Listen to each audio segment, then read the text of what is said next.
I'm 27 years old. I've no money and no prospects. I'm already a burden to my parents. And I'm frightened.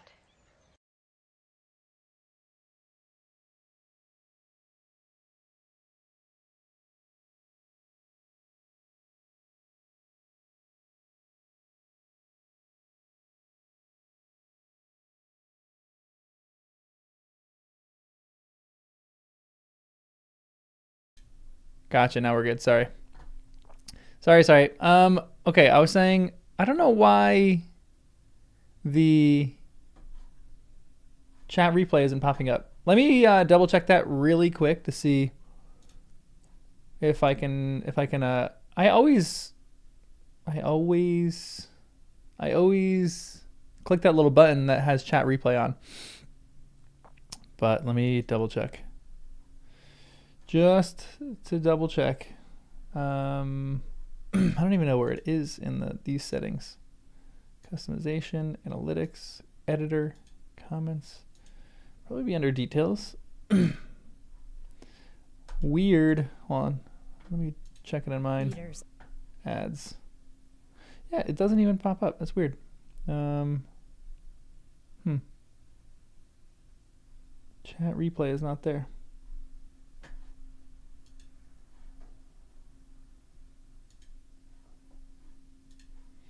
Anybody know the solution for that?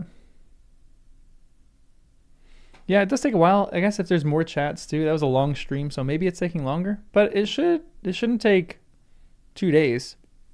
Maybe it is. Maybe they're backloaded on something. I did have to edit that video too, actually, because I got copyright stricken for the first 2 minutes for the lo-fi that I was playing. So it could potentially be because of that, which would suck. Is that the only video that you guys have that the chat is not showing up?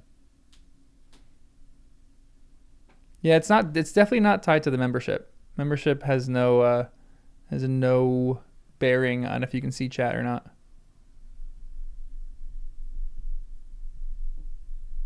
It's probably because I edited it. Edited is always the hardest word. It should come up soon. I don't think it'll just delete the live replay chat just because I edited the first 2 minutes out. But sometimes if I edit that, it takes a little bit longer for it to come through. So that's kind of what I'm guessing. I'm guessing it's just going to take a little bit more time. So that's a bummer. I got to figure out something to play that's like totally... I thought all lo-fi on YouTube was copyright free. But apparently someone struck me. Someone struck me down for that. Hold on, I'm going to put a blanket on my feet because my feet are cold. I sounded like Stephen Fry when he talked about his problems, saying pocketed it. Anytime it's like TEDIT, it's tough. They tell you when it's royalty free. I gotta look into that in more detail. Is the lo-fi girl copyright free? Because I just used that. But I think that'll come up soon. But I will look into that in a little bit too. Editor. Yeah, I'll look at that a little bit later. Do I have powerful enemies? I don't think so. Also, Omersine, you become like the #1 fan on all the channels. Thank you for the 20 pounds. The euros, 20 euros. Was there ever seen a euro and a pound? On January 1796, 230 years ago today, Austen wrote to her sister about her dance with Tom Lefroy. Look forward with great impatience to it, as I rather expect to receive an offer from my friend in the course of an evening. Was she supposed to get engaged? Did she not?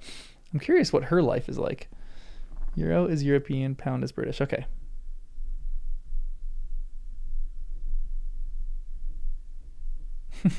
Yeah. I might have some petty enemies. We'll see. She broke off an engagement? Here, let me paste the Discord for anybody. What was she sick of? That's really sad. My mom is recommending that I watch Miss Austen. She said that it was really good. Has anybody seen that? Anybody? Hold on. Disable. Let me get you guys invite to the server.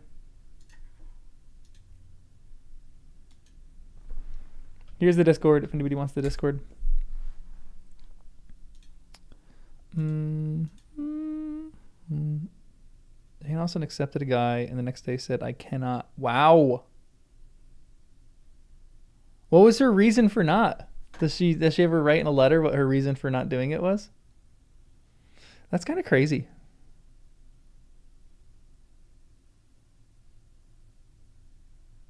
The guy was boring. That's crazy. It was a different guy from Tom. So she was just ambitious. That's really interesting. How young was she when she died?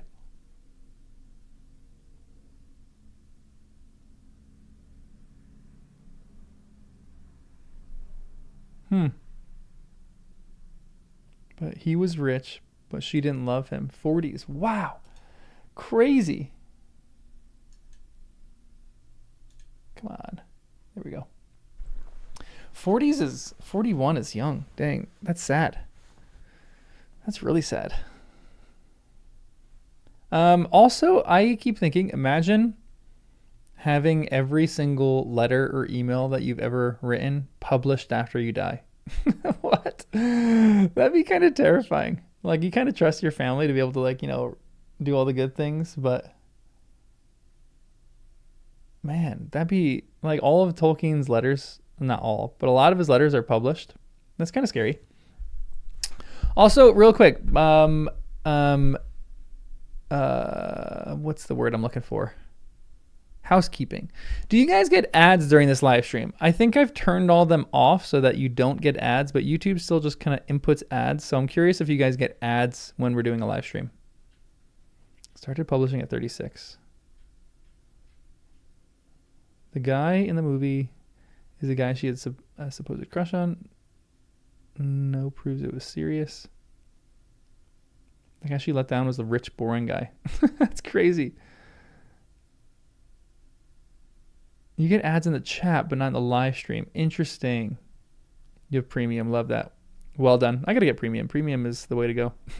I've said that for like 3 years, and I still don't have premium.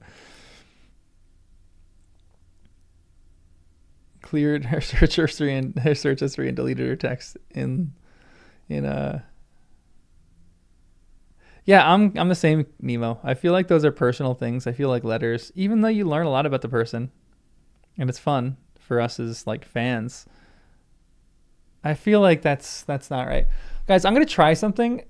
I'm not going to put ads on this on any of the live streams, but I want to try this. This button keeps flashing up saying insert ad, and I'm seeing if an ad will actually pop up if I insert this. So we're just testing things.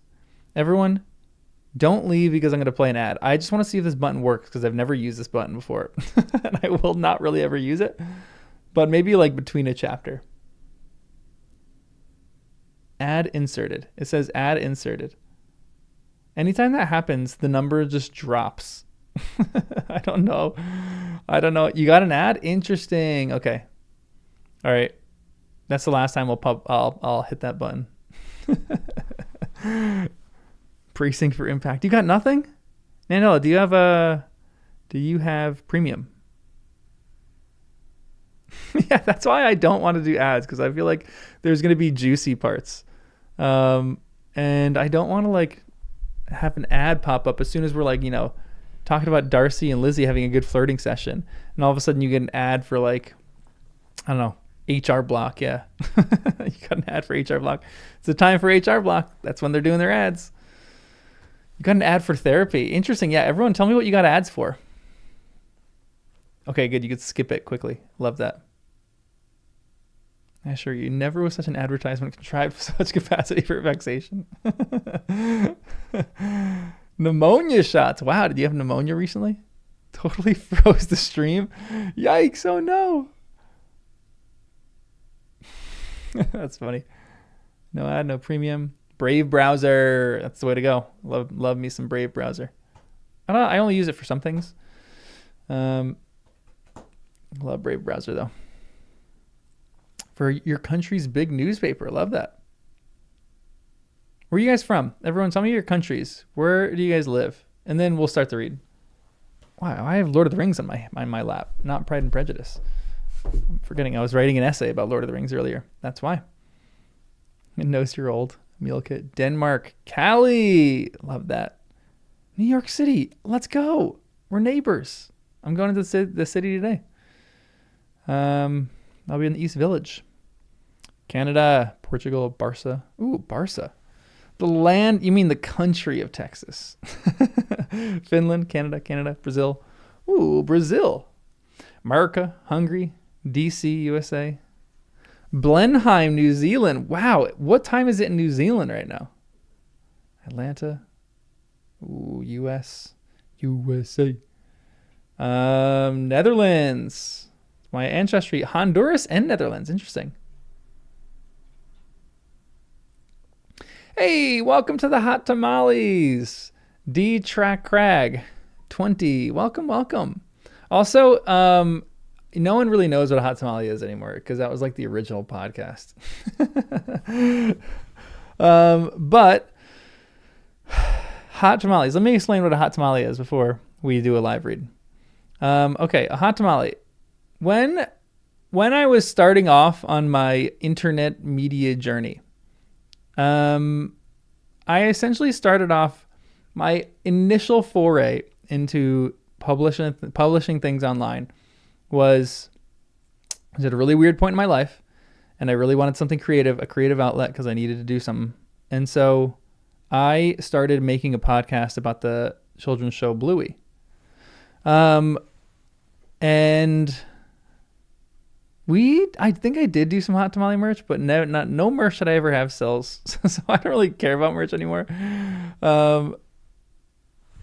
Even the Quick Duck, I thought that was going to be a seller, and that has like one thing sold. But I did a podcast on Bluey where I dissected the whole first season of Bluey, and it was so fun. It was just writing long essays about that, writing long essays, like crazy long essays, because I think it's the greatest show ever made.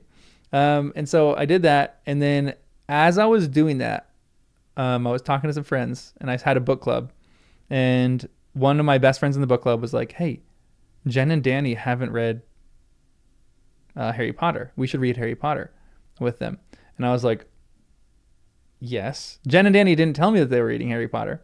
Danny was reading Harry Potter because he wanted to hang out more with Jen and talk more with Jen.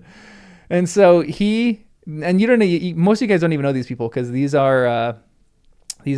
like the initial podcast that I was doing. So I talked to Danny and Jen, and we were all like this little cidery out in Jersey. And I was like, "Hey guys, would you want to do a podcast where we just talk about your guys' first time reading experience with Harry Potter?" I was like, "I think that'd be so fun."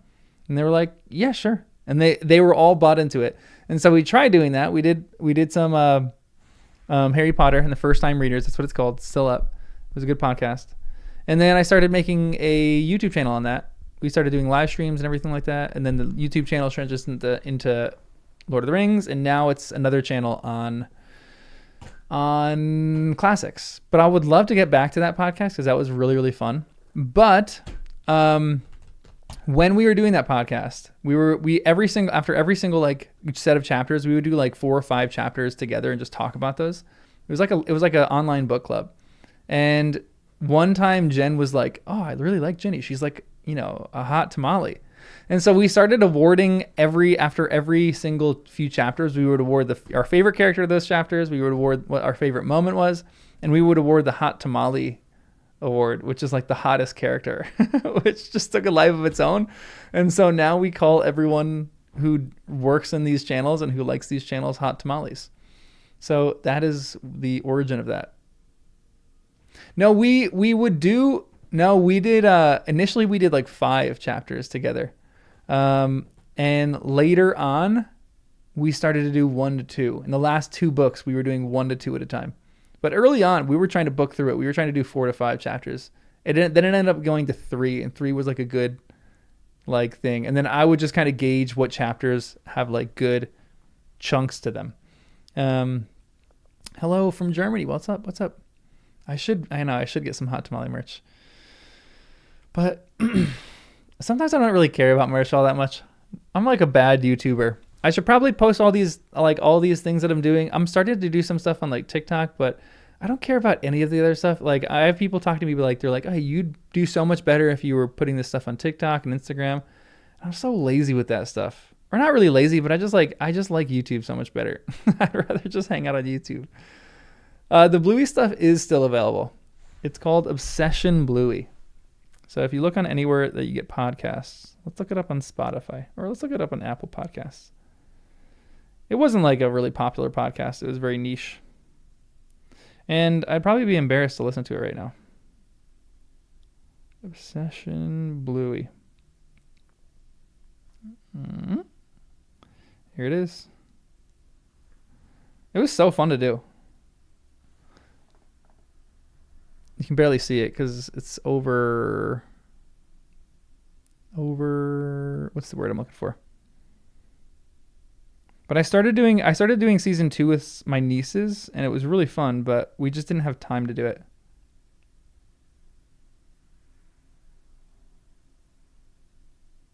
But I still love that show. That is the greatest show ever. Oh, I love Bluey so much. Yeah, YouTube's way better than TikTok too. TikTok too. Nothing is up. The sun just went down. If you're calling yourself a bad YouTuber, maybe we should all try to be bad YouTubers. Honestly, yeah, you guys jump on.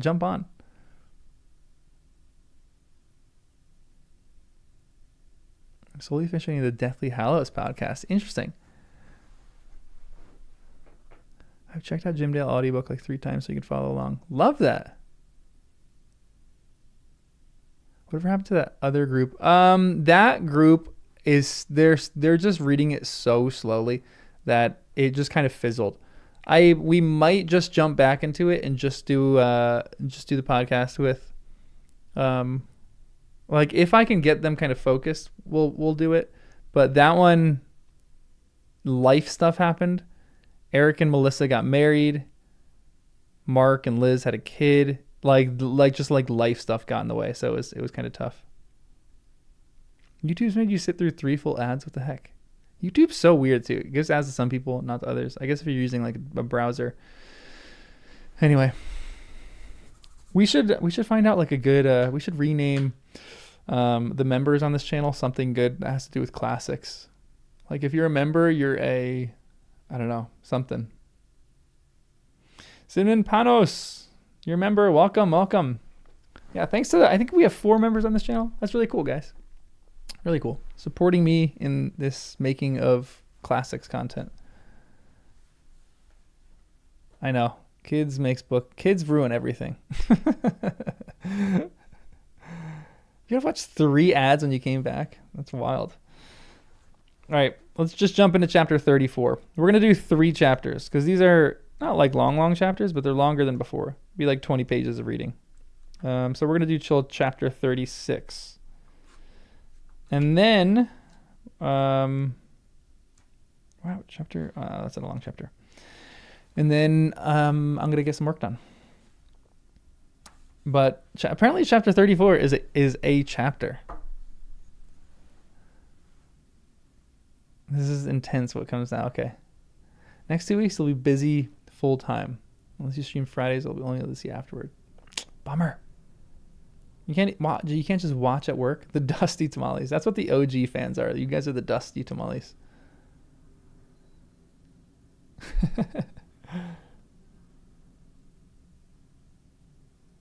It's certainly one of the chapters of all time. I gotta figure out how to like. I wish YouTube is so clunky with some things. YouTube is great, but it's not. Like I would love if across all my channels you could just have one membership and have access to everything, but it just doesn't let me do that, which is just kind of dumb. And I don't want to put all my content on one channel either because all the stuff is just different. So I don't know. I'll if I could do some kind of discount, or like I wish I could just transfer the members on my own. I'll look into some like backhanded way to do that. But YouTube is slowly starting to like integrate some things, but they're just slow and kind of lame with others. So I don't know. We'll get there. We'll get there eventually. Also, everyone, I forgot to mention, like the stream. Everyone like the stream, and then we'll start. I'm going to hold you guys hostage. Unless we get 40 likes, then I won't start the read. No, I'm just kidding. This is chapter 34. Apparently, this is a really good chapter. Because you guys maybe stop at 33. Yeah, don't become a member of all the channels. That's crazy. Just do one. The one you're really interested in. Alrighty, you guys ready? This is the chapter. Chapter 34. I should have gotten some water. I feel like I need some water. Chapter 34 sucks. Yeah, the Tolerables honestly is a kind of a good name. We could change it every single time. We should do tiers, like the Austen tier. We'll do Dickens, the Dickens tier. When they were gone. Okay. When they were gone, Elizabeth, as if intending to exasperate herself as much as possible against Mr. Darcy, chose for her employment the examination of all the letters which Jane had written to her since being in Kent. This is yikes, because she is going to fight. So the rest of them are off at Rosings. I feel like she's going to barge into this party and be in an irate mood. They contain no actual complaint, nor was there any revival of past occurrences, or any communication of present sufferings. But in all, and in almost every line of each, there was a want of that cheerfulness which had been used to characterize her style, and which, proceeding from the serenity of a mind at ease with itself, and kindly disposed towards everyone, had been scarcely ever clouded. Elizabeth noticed every sentence conveying the idea of uneasiness, with an attention which it had hardly received on the first perusal. Mr. Darcy's shameful boast of what misery he had been able to inflict gave her a keener sense of her sister's sufferings. It was some consolation to think that his visit to Rosings was to end on the day after the next, and a still greater that in less than a fortnight she should herself be with Jane again, and enabled to contribute to the recovery of her spirits by all that affection could do. So this is lovely because I feel like Elizabeth is really a good sister. Like, Elizabeth and Jane are just good sisters together. I don't know if Elizabeth would do this for some of her other sisters, but she's a good sister. I really do love it. Ostentatious. I like it. We'll get back to Mr. B faster that way.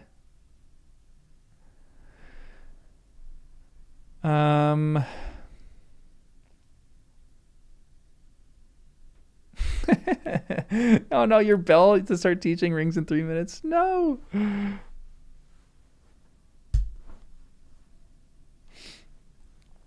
She could not think of Darcy's leaving Kent without remembering that his cousin was to go with him. But Colonel Fitzwilliam had made it clear that he had no intention at all. And agreeable as he was, she did not mean to be unhappy about him. While settling this point, she was suddenly aroused by the sound of the doorbell, and her spirits were a little fluttered by the idea of its being Colonel Fitzwilliam himself, who had once before called late in the evening, and might now come to inquire particularly after her.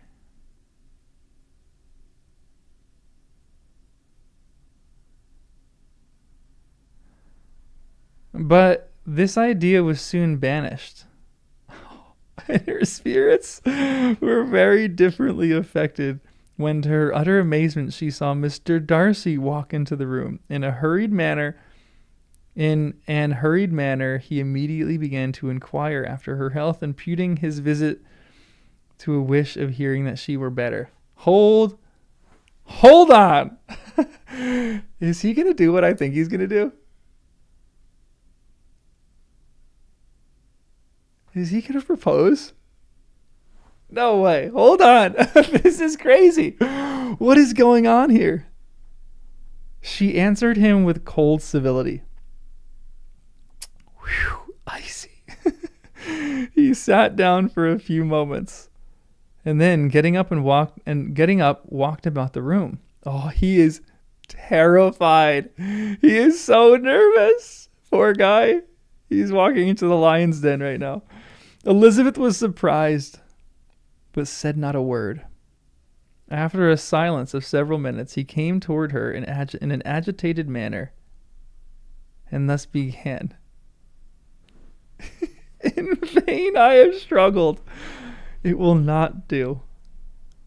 My feelings will not be repressed. You must allow me to tell you how ardently I admire and love you. Dang! What the? That came out of nowhere. He's so nervous. He's so cute. In vain I have struggled. It will not do. My feelings will not be repressed. You must allow me to tell you how ardently I admire and love you.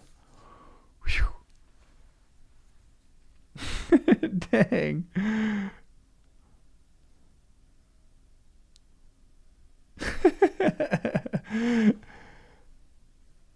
Guys, I think it's so cute. It is terrible timing, but I think this is so cute because he's so nervous and he doesn't know he's walking into the lion's den, and he's so dumb thinking that Lizzie is like reciprocating these feelings in some way. Or he's just so confused. Yeah, this is adorable but awful. How do you guys not think this is cute? I think this is so cute. For his perspective, I think it's really cute. She's seething in the corner. Yeah, when I keep reading, I'm probably not going to think it's that cute because she's going to go off on him. But this, let's just end at this line right now because that is a cute thing to say. In vain I have struggled. It will not do. My feelings will not be repressed. You must allow me to tell you how ardently I admire and love you. That is cute, guys. Elizabeth's astonishment was beyond expression. She stared, colored, doubted, and was silent. This he considered sufficient encouragement, and the avowal of all that he felt and had long felt for her immediately followed. He spoke well, but there were feelings besides those of the heart to be detailed, and he was not more eloquent on the subject of tenderness than of pride. His sense of her inferiority, of its being a degradation, of the family obstacles which judgment had always opposed to inclination, were dwelt on with a warmth which seemed due to the consequence he was wounding, but was very unlikely to recommend his suit. Okay, it's getting a little worse. But he's doing it with warmth. He's like doing it kindly, but not really. This is this is turning into a little bit of a train wreck.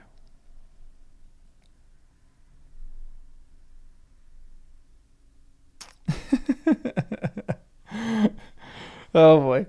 In spite of her deeply rooted dislike, she could not be insensible to the compliment of such a man's affection. And though her intentions did not vary for an instant, she was at first sorry for the pain he was to receive. Aw.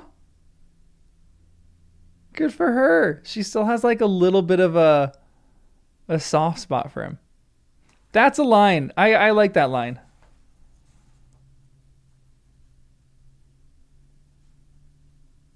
Just because she's a kind person, for sure.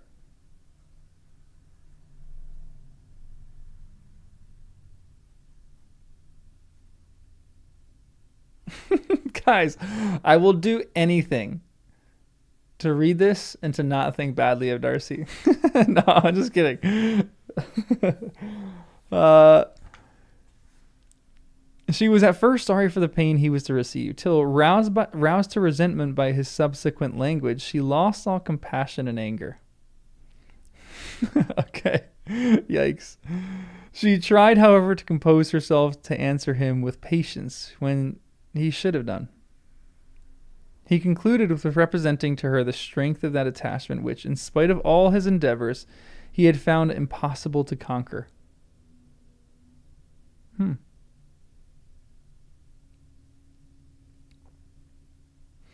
There's like a weird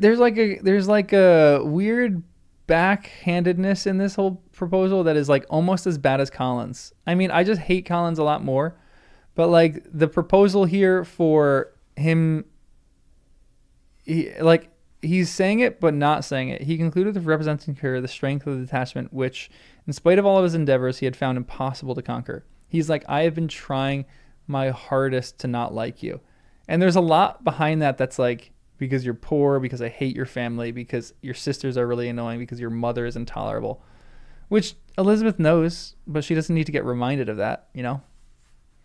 Oh, Fitzluna, thanks for the $13.99. He's so mad at himself because he thinks he got played by a level 50 Carolyn Bingley. So he's letting you know she's snared him despite his best efforts. What do you mean by that?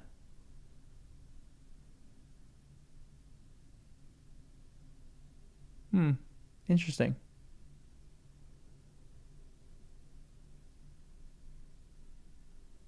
At the moment, I don't think this proposal is worse than Collins. Although Collins did have that banger line, let me assure you of the violence of my affections.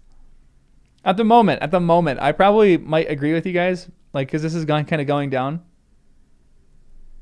But yeah, well, let's keep reading. And with expressing his hope that it would now be rewarded by her acceptance of his hand. Yikes. And he said this. As he said this, she could easily see that he had no doubt of a favorable answer. He spoke of apprehension and anxiety, but his countenance expressed real security.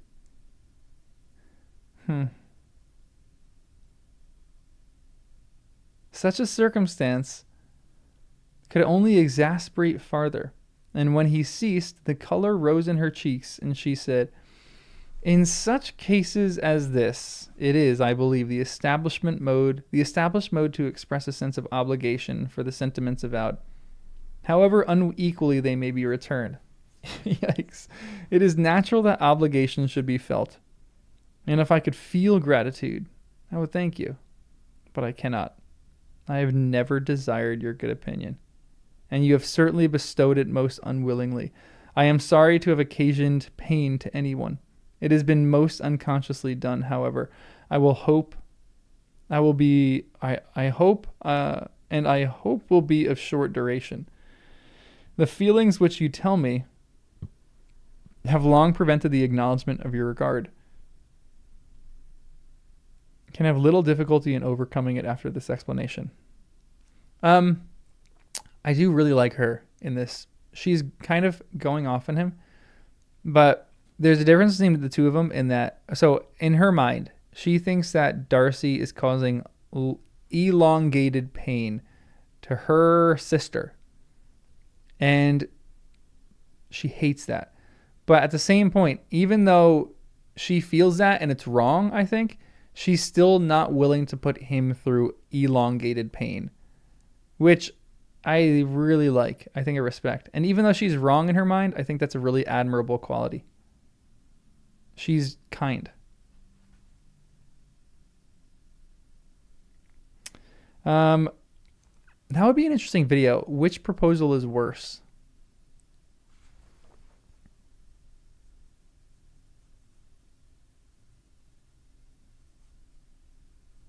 At the moment, one of the reasons why I think the Collins proposal is worse, because, and I haven't finished this whole full proposal yet, but one of the reasons why I would say the Collins proposal is worse right now, because he's like, don't worry, I won't remind you that you're poor, because you're really, really poor, because you are dreadfully poor. And then at the very end of the proposal, when Lizzie's like, don't, I like really mean that I'm not going to be with you, he hammers her with her poverty. Which, I mean, he's kind of right about, but you don't hammer someone over the head with that. So at the moment, I'd probably say Collins is worse, but we'll see. We'll see after I finish this.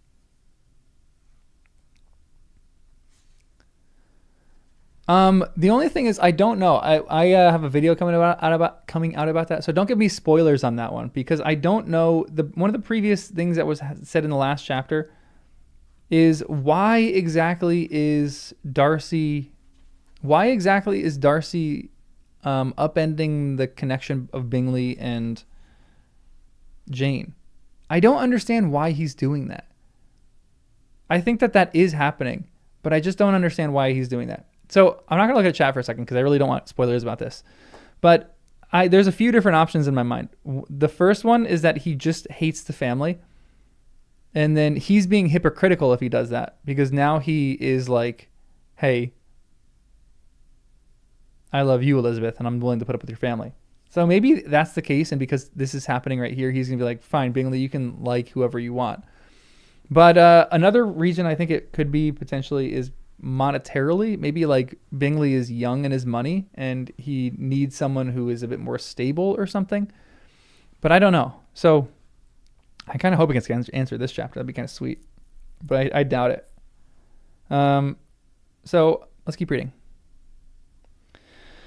Mr. Darcy, who was leaning against the mantelpiece with his eyes fixed on her face, seemed to catch her words with no less resentment than surprise. His complexion became pale with anger, and the disturbance of his mind was visible in every feature. He was struggling for the appearance of composure, and would not open his lips till he believed himself to have attained it. The pause was to Elizabeth's feelings dreadful. At length, in a voice of forced calmness, he said, And this is all the reply which I am to have the honor of expecting. I might, perhaps, wish to be informed why, with so little endeavor at civility, I am thus rejected. But it is of small importance. Ouch. His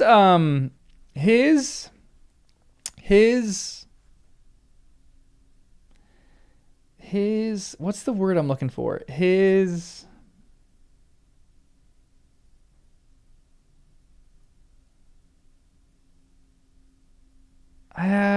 I don't know the word I'm looking for.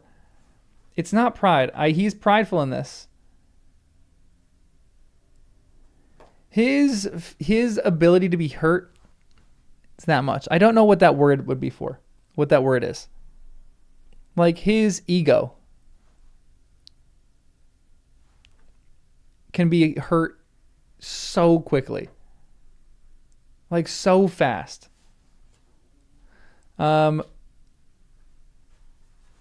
You guys really don't like my beloved Darcy. I am just reading him with autism, so I just love him because I think he's just fumbling and just doesn't know the right thing to say. Wounded pride. He has a very wounded pride, very fragile. That's another way. Yeah. This is, and I will agree with you. This is like a douchey moment for him. This is like a very mean moment. Because he is, wounded pride is a really good one. He's very fragile because he's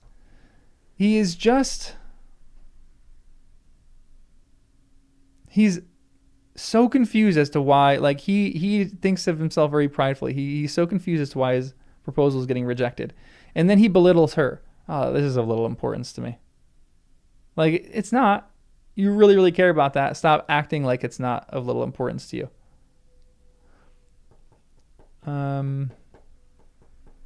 Darcy's hypocritical. Jane showed no affection.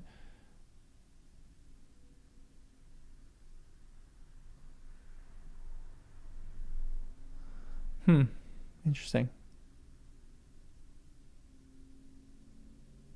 Yeah, we keep going. Yeah, let's keep reading. We'll discuss this chapter in a few.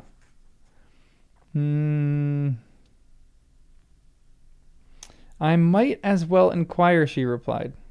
Why, with so evident a design of offending and insulting me, you choose to tell me that you liked me against your will, against your reason, and even against your character? Great questions. Was not this some excuse for incivility if I was uncivil? But I have other provocations. You know I have. Had not my own feelings decided against you, had they been indifferent, or had they even been favorable, do you think that any consideration would tempt me to accept the man who has been the means of ruining perhaps forever the happiness of my most beloved sister? Lizzie is bringing it.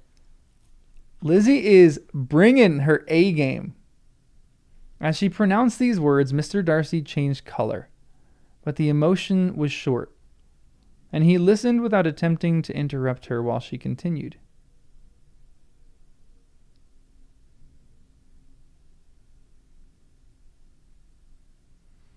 I have every reason in the world to think ill of you. No motive can excuse the unjust and ungenerous part you acted there. You dare not, you cannot deny that you have been the principal, if not only the means of dividing them from each other, of exposing one to the censure of the world for the caprice and instability, the other to its derision for disappointed hopes, and involving them both in misery of the acutest kind. She paused. She saw with no slight indignation that he was listening with an air which proved him wholly unmoved by any feeling of remorse. He even looked at her with a smile of affected incredulity.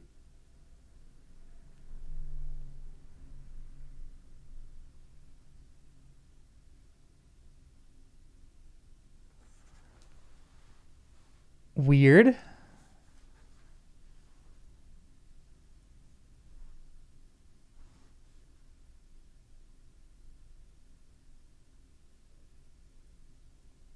He even looked at her with a smile of affected incredulity. Prideful. That's what we're supposed to read that as. What is that? Maybe a defense mechanism? I want to think about that for a second. As a guy, there is a level of airheadedness sometimes you feel when someone that you really like all of a sudden starts going off and getting angry. In his head, he might be thinking like, she's kind of cute when she gets angry. I'm not even joking. I feel like he in his head is going, I kind of like her a little bit more now. I don't know. That's a weird little note. He even looked at her with a smile of affected incredulity. What is affected incredulity? Like he just cannot believe it? Darcy dies in this chapter, by the way. He does. He's getting eviscerated right now. He might die of embarrassment. Actually, he would never die of embarrassment. He's too prideful for that. Fake intentionally? You're kidding me, right? Huh. Interesting. Pretending to be disbelieving. But there's a point too where I think okay, so narrator wise, this is her perspective on this smile. This might not really be the actual reason for the smile. This is through Lizzie's narration voice. She paused because I think this is something that she does really well, and I've talked about this in other videos. Jane Austen does a really good job of bleeding the narration into who was previously speaking. And so like the bias of the narrator switches so often because it's coming from the person that we just spent time with. So this might not be the actual reason that he's smiling.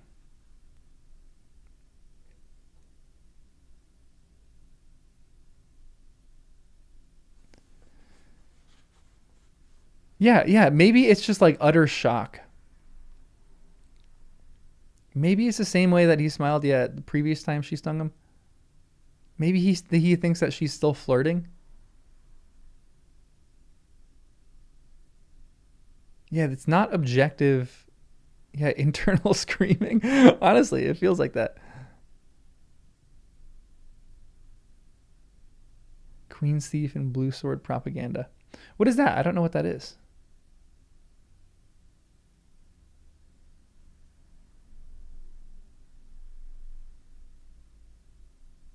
Well, that's an interesting point to say. I don't necessarily believe Elizabeth because I think she's so prejudiced.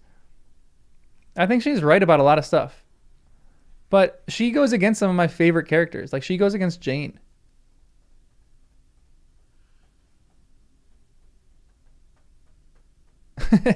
Does the next line really just explain why he's smiling? Of course, it always happens. 1 second, let me write a note.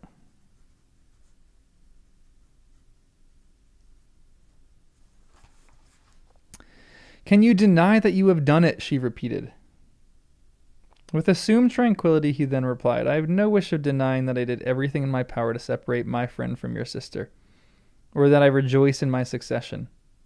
Toward him, I have been kinder than toward myself.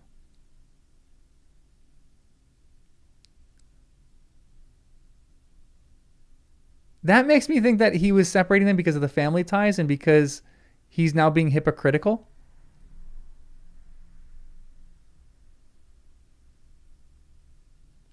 Elizabeth disdained the appearance of noticing this civil reflection, but its meaning did not escape, nor was it likely to conciliate her.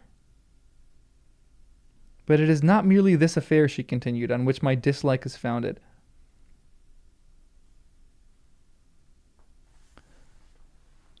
Huh.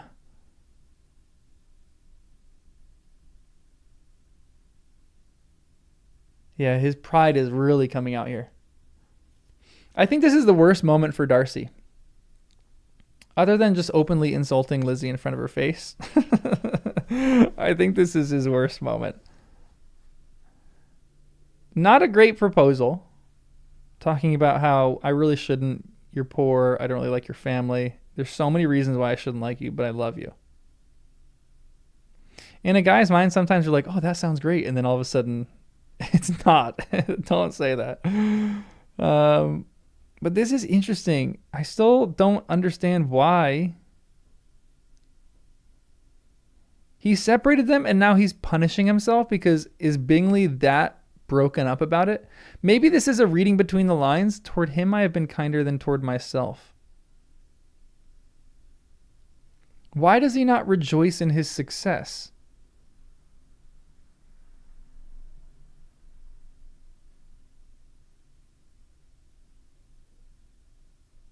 He's happy still, but he says, I have no wish of denying. Oh, denying. Okay, duh. I have no wish of denying that I did everything in my power to separate my friend from your sister, or denying that I rejoice in my success. Okay, so he's, okay, exactly, sorry. That's mean. That's nasty. Oh, no. Just had a crash. Are we still on? 1 second. Sorry. I think we're still live. My YouTube just crashed. Okay, we're good. Still live. And then he says, toward him, I have been kinder than toward myself. Weird. Oh, letting myself fall for a woman I shouldn't like. Okay. Yeah, I feel like that's kind of the case. Like he thinks he saved Bingley toward a terrible family, but now, so I think my initial hypothesis was right. It's like the hypocritical idea. But let's keep reading. But it is not merely this affair, she continued, on which my dislike is founded. Long before it had taken place, my opinion of you was decided. That's not great. Your character was unfolded in the recital which I received many months ago from Mr. Wickham. On this subject, what can you have to say? In what imaginary act of friendship can you here defend yourself? Or under what misrepresentation can you here impose upon others? You take an eager interest in that gentleman's concerns, said Darcy, in a less tranquil tone, and with a heightened color. Who that knows what his misfortunes have been can help feeling an interest in him? His misfortunes, repeated Darcy contemptuously. Yes, his misfortunes have been great indeed. And of your infliction? Cried Elizabeth with energy. You have reduced him to his present state of poverty, comparative poverty. You have withheld the advantages which you must know to have been designed for him. You have deprived the best years of his life of that independence which was no less his due than his desert. You have done all of this, and yet you can treat the mention of his misfortunes with contempt and ridicule. And this, cried Darcy, as he walked with quick steps across the room, is your opinion of me. This is the estimation in which you hold me? I thank you for explaining it so fully. My faults, according to this calculation, are heavy indeed, but perhaps, he added, stopping his walk and turning toward her, these offenses might have been overlooked, had not your pride been hurt by my honest confession of the scruples that had long prevented my forming any serious design. These bitter accusations might have been suppressed, had I with greater policy concealed my struggles, and flattered you into the belief of my being impelled by unqualified, unalloyed inclination. Yikes. By reason, by reflection, by everything. But disguise of every sort is my abhorrence, nor am I ashamed of the feelings I related. Disguise of every sort is my abhorrence. That's not necessarily true, because he's disguising potentially what is the issue with, well, not disguising, I guess that's not necessarily the case, disguising Wickham. He's just not gossiping about that, which I guess is different from disguise. But that is a good line for understanding him. I don't think he's great in this. I think this is a rough proposal. But I think they're both angry and wounded. Nor am I ashamed of the feelings I related. They were natural and just. Could you expect me to rejoice in the inferior of your connections? To congratulate myself on the hope of relations whose condition in life is so decidedly beneath my own. Yikes! That's brutal. Okay, put a sock in it, dude. Stop talking. Please stop talking. Yikes. Elizabeth felt herself growing more angry every moment. Yeah, me too. Yet she tried to the utmost to speak with composure when she said, "You are mistaken, Mr. Darcy. If you suppose that the mode of your declaration affected me in any other way than as it spared me the concern which I might have felt in refusing you, had you behaved in a more gentlemanlike manner." She saw him start at this, but he said nothing. And she continued. Now, that's interesting, because something that was going on in my head was maybe one of the reasons why he's smiling is because that's what you kind of do in society. If something bad happens to you, do you just kind of smile about it and act like it's nothing that big? Because he's a higher place than her. And so the first time he's really roused is when she calls him not a gentleman. And he's like, oh, crap. She's kind of right about that.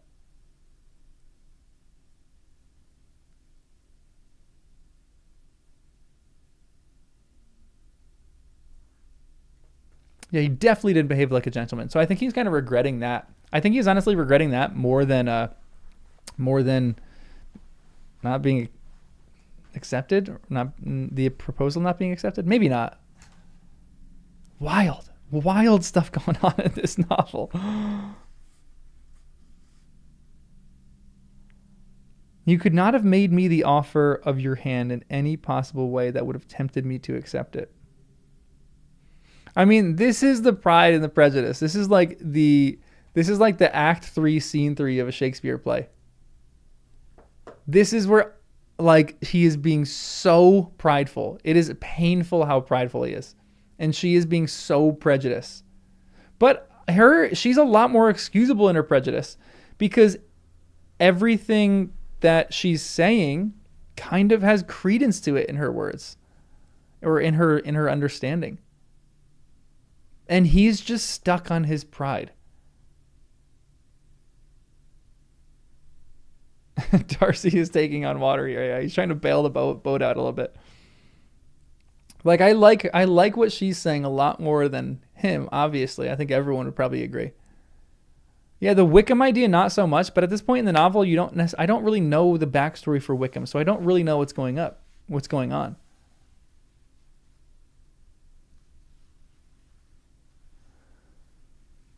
Yeah, but at one point, I don't know how much I'm supposed to really know about her prejudice. I think I know about her prejudice because of some of the movie that I saw, and I know a little bit of the story, but I don't know that much of her prejudice.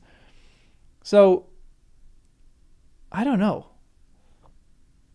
like, I'm not giving her like a full excuse, but I am giving her an excuse on especially the talking about her sister part, because I don't know the story behind that really.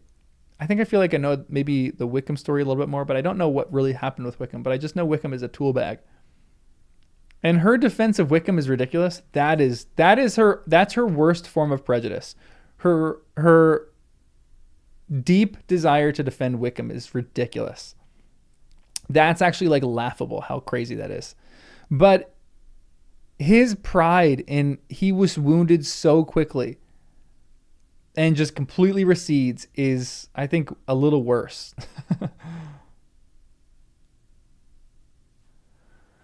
And I think, like with the Wickham thing, it makes me wonder if she still really does have a crush on him or something. Why is she defending him so deeply? I think she's defending him deeply because she hates Darcy so much, because she's really just digging her heels in that.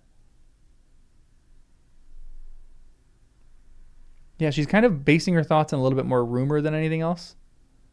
But the idea with Jane is the most legitimate one that she has. I like that she kind of centered a lot of her argument on her hatred of him because of how she broke up her sister's happiness.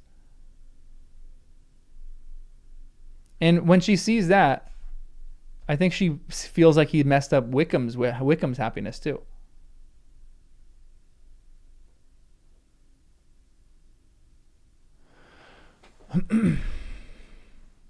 Yeah, the Jane thing is a legitimate grievance. I'm 100% there with her. Interesting. All right, let's keep reading. Let's finish this chapter. Again, his astonishment was obvious, and he looked at her with an expression of mingled incredulity and mortification. She went on. Ugh. I don't want her to go on right now. I want the chapter to end here. This is hard to go through. I would love if she stopped right here. From the very beginning, from the first moment I may almost say of my acquaintance with you, your manners impressing me with the fullest belief of your arrogance, your conceit, and your selfish disdain of your feelings of others, were such as to form that groundwork of disapprobation, on which succeeding events have built so immovable a dislike. And I had not known you a month, and I had not known you a month before I felt that you were the last man in the world whom I could ever be prevailed on to marry. You have said quite enough, madam.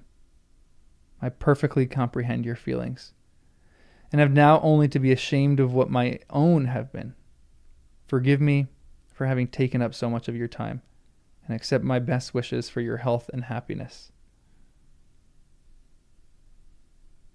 And with these words, he hastily left the room. And Elizabeth heard him the next moment open the door and quit the house. The tumult of her mind was now painfully great. She knew not how to support herself, and from actual weakness, sat down and cried for half an hour. Her astonishment as she reflected on what had passed was increased by every review of it. That she should receive an offer of marriage from Mr. Darcy. That she should have been in love with her. That he should have been in love with her for so many months. So much in love as to wish to marry her in spite of all the objections which he had made him to prevent his friend marrying her sister. So that's what I was thinking about. And which must appear at least with equal force in his own case was almost incredible. It was gratifying to have inspired unconsciously so strong an affection. But his pride, his abominable pride, his shameless avowal of what he had done with respect to Jane, his unpardonable assurance in acknowledging, though he could not justify it in the unfeeling manner in which he had mentioned Mr. Wickham, his cruelty towards whom he had not attempted to deny, soon overcame the pity which the consideration of his attachment had for a moment excited.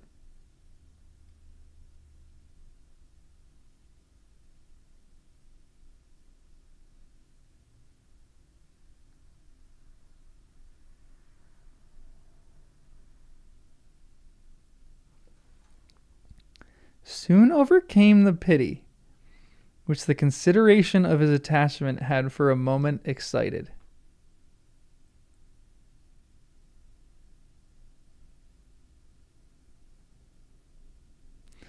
Huh.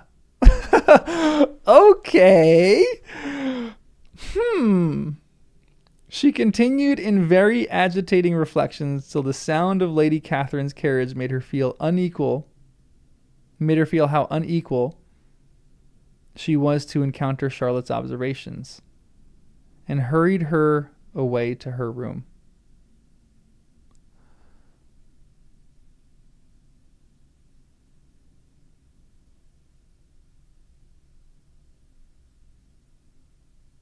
Huh.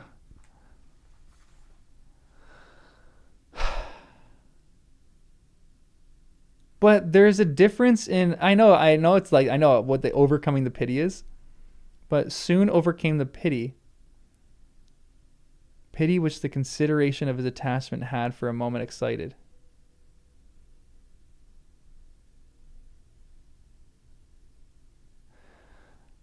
So I guess it's just exciting the pity. It's not exciting her to be with him at all. I was reading that a little bit as like, it overcame the pity, which the consideration of his attachment for a moment excited. Not necessarily the pity. It excited her personality, but probably that. Just excited her pity. Okay, that was a rough chapter. That was brutal.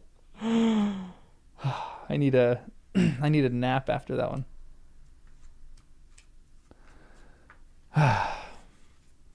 Okay. Oh gosh. What is going on? Man.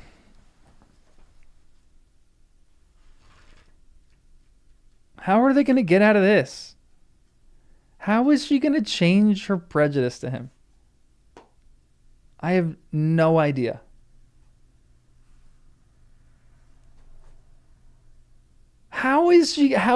She loathes him with everything in him. How in the world is she going to come around to him? This doesn't make any sense. How do you hate someone this much? And then all right, well, we'll figure out maybe in the next few days. Chapter 35. Yeah, and that's another great question. How's he going to be less full of himself? This is the moment that I have the lowest opinion of Darcy. I still really like him. And I will say, I think a lot of what he's doing is a defense mechanism men use a lot, but he is just a little too prideful. He's a little bit too easily wounded. Like, I am way over the fact if like someone like rejects me or something like that, you know, you can kind of, you're like, oh, like it's okay. But he is very prideful, and that's one of the reasons why I think he's so easily wounded. Is his pride is just so high. Like the bigger they are, the taller they are, the harder what is it? The taller they are, the harder they fall, or whatever.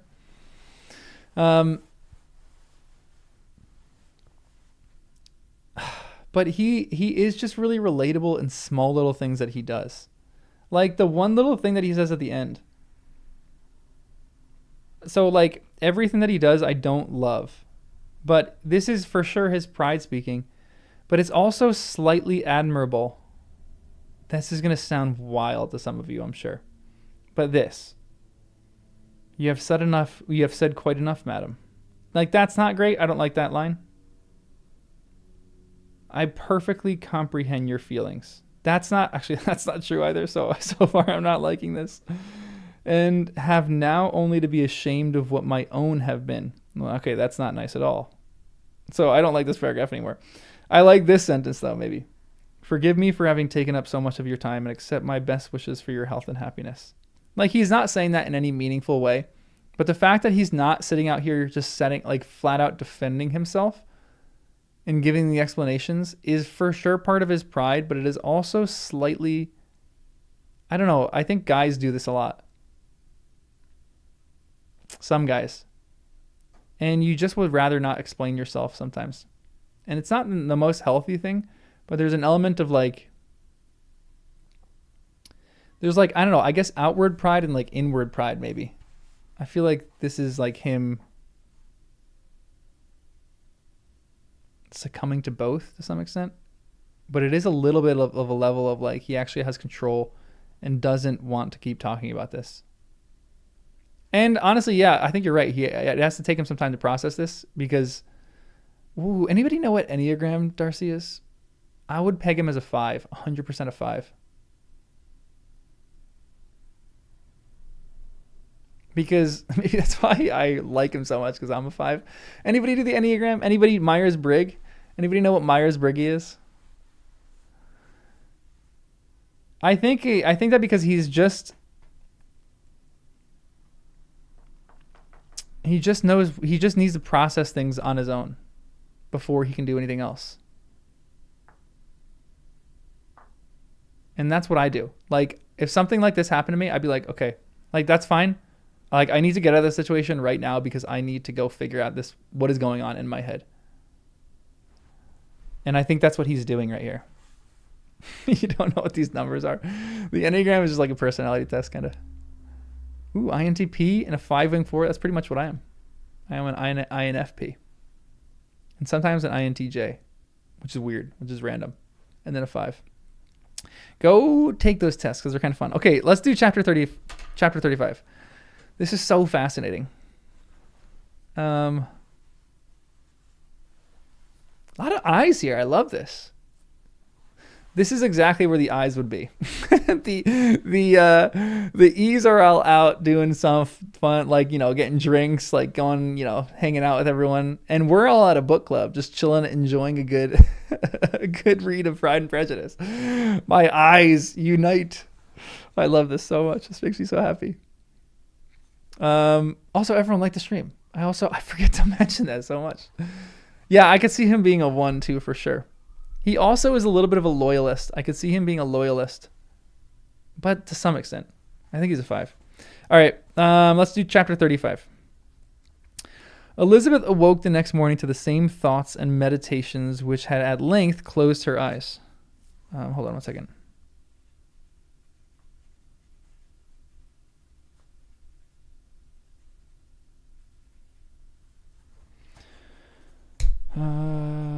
Sorry, writing notes. She could not yet recover from the surprise of what had happened. It was impossible to think of anything else, and totally indisposed for employment. She resolved soon after breakfast to indulge herself in air and exercise. She was proceeding directly to her favorite walk, when the recollection of Mr. Darcy's sometimes coming there stopped her, and instead of entering the park, she turned up the lane, which led her farther from the turnpike road. The park paling was still the boundary on one side, and she soon passed one of the gates into the ground.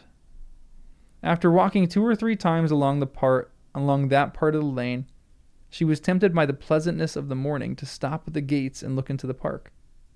The 5 weeks which she had now passed in Kent had made a great difference in the country, and every day was adding to the verdure.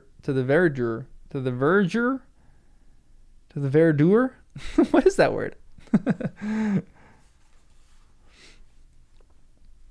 To the beauty, to the greenness. Okay, interesting. To the green of the early trees. That is one of my favorite times of the year. I'm going to use that word all the time now. Like early spring, when everything is like green and you kind of forget what green looks like. Love that.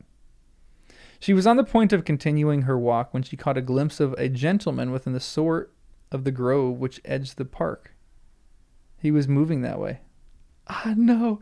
And fearful of its being Mr. Darcy, she was directedly retreating.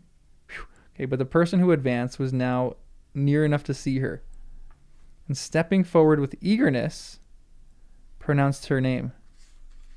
Who is this? She had turned away, but on hearing herself called, though in a voice which proved to be Mr. Darcy. Oh, okay, yikes. Oh, man, what's going to go on here? She moved again toward the gate. Okay, everyone take a deep breath. This is going to be brutal again.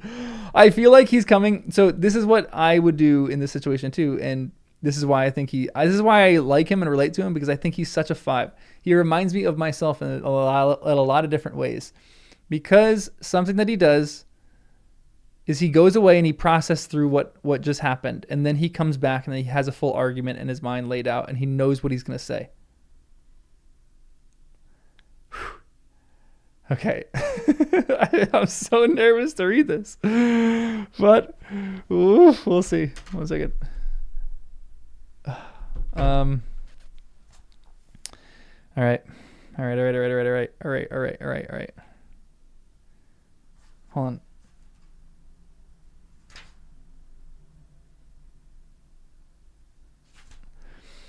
on. He had by that time reached it also, and holding out a letter. I love that. I actually love that so much. I don't know what this letter is going to say, but I love this. I love that he wrote her a letter right here, which she instinctively took, said with a look of haughty composure, I have been walking in the grove some time in the hope of meeting you. Will you do me the honor of reading that letter? And then with a slight bow, turned again into the plantation and was soon out of sight. Okay, guys, I'm losing it right now. This is actually great. I love this. I don't know what this letter is going to say. I really think this letter is going to, again, maybe pronounce his feelings for her, or maybe be like, okay, so there's an element to I think what he would want to do. Okay, so hold on. Let's talk about this for a second. I'm about to lose it. There's an element, if I'm putting myself in his shoes and what just happened to him happened to me, and I am potentially as prideful. Let's forget about maybe the pride. Let's put the pride on the sideline for a second. One thing that I think he would do, one thing that I would do, is you feel like you almost, okay, this is going to sound ludicrous because she doesn't need to be released from this, but you almost, I think he's going to release her from the crush, which doesn't make any sense. But I feel like there's a point to the closure of his mind that he's going to say, I no longer am going to pursue you. And so I would like you to go and do your own thing. I think that he is going to do that. And I think that he is going to communicate in really small and subtle ways that he's still interested in her. He's going to explain the Jane situation, and I think he's going to do that very well in this letter. I don't think he's going to explain the Wickham situation. Okay, let's read, guys. Wait, context. Letter is bad. Non-related and non-engaged men and women do not write letters to each other. If found out, everyone will assume they've been physical. For real? Cecilia, what's up? Yeah, you joined at the perfect time. All right, let's read. Everyone take a deep breath. Me really need to take a deep breath. With no expectation of pleasure, but with the strongest curiosity, Elizabeth opened the letter. And to her still increasing wonder, perceived an envelope containing 2 sheets of letter paper written quite through, in a very close hand. The envelope itself was likewise full. Perusing her along the lane, she then began it. It was dated from Rosings at 8 o'clock in the morning, and was as follows: Be not alarmed, madam, on receiving this letter. Okay, so exactly, he's like releasing her. Don't be alarmed. I'm not going to repeat I'm not going to renew these sentiments. By the apprehension of its containing any repetition of those sentiments or renewal of those offers, which were last night so disgusting to you. Okay, that's a little prideful. I write without any intention of paining you.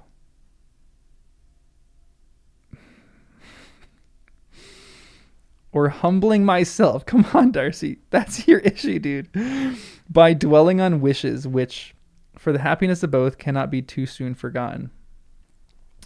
And the effort which the formation and the perusal of this letter must occasion should have been spared, had not my character required it to be written and read. You must therefore Pardon the freedom with which I demand your attention. Your feelings, I know, will bestow it unwillingly, but I demand it of your justice.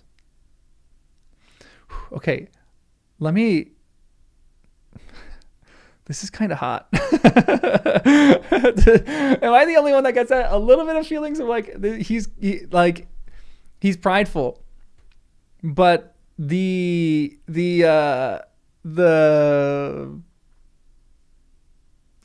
composure, not necessarily composure that he has. He's like in control to some extent, which is his pride at this moment, but it can also be kind of interpreted as like it's kind of hot. Two offenses of a very different nature. Okay, here we go. And by no means of equal magnitude you laid to my charge. The first mention was that regardless of the sentiments of either, I had detached Mr. Bingley from your sister. And the other, that I had, in defiance of various claims, in defiance of honor and humanity, ruined the immediate prosperity and blasted the prospects of Mr. Wickham. Willfully and wanton. People say that I misspeak this word. I say wantonly. Wantonly.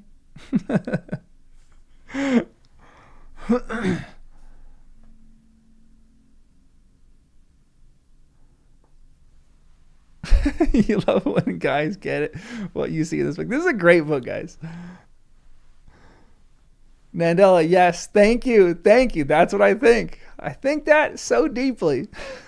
He's an idiot, but he's got really hot moments. The first mention, sorry, I read that. Prosperity. Thrown off the companion of my youth, the acknowledged favorite of my father, a young man who had scarcely any other dependence than on our patronage, and who had been brought up to expect its exertion would be a depravity, to which the separation of two young persons whose affection could be the growth of only a few weeks could bear no comparison. But from the severity of that blame, which was last night so liberally bestowed, respecting each circumstance, I shall hope to be in future secured, when the following account of my actions and their motives has been read. If in the explanation of them, which is due to myself, I am under the necessity of relating feelings which may be offensive to yours, I can only say that I am sorry. The necessity must be obeyed. And farther apology would be absurd. I had not been long in Hertfordshire before I saw, in common with others, that Bingley preferred your eldest sister to any other young woman in the country. But it was not till the evening of the dance at Netherfield that I had any apprehension of his feeling a serious attachment. I had often seen him in love before. He's a golden retriever. At that ball, while I had the honor of dancing with you, I was first made acquaintance by Sir William Lucas's accidental information that Bingley's attention to your sister had given rise to the general expectation of their marriage. He spoke of it as a certain event, of which the time alone could be undecided. From that moment I observed my friend's behavior attentively, and I could then perceive that his partiality for Miss Bennet was beyond what I ever witnessed in him. Your sister I also watched. Her look and manners were open, cheerful, and engaging as ever, but without any symptom of peculiar regard.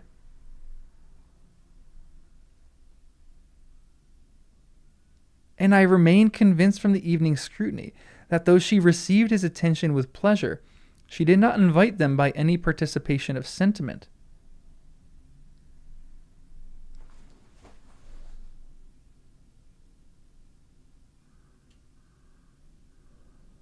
Excuse me? Hold on. I want to reread that chapter.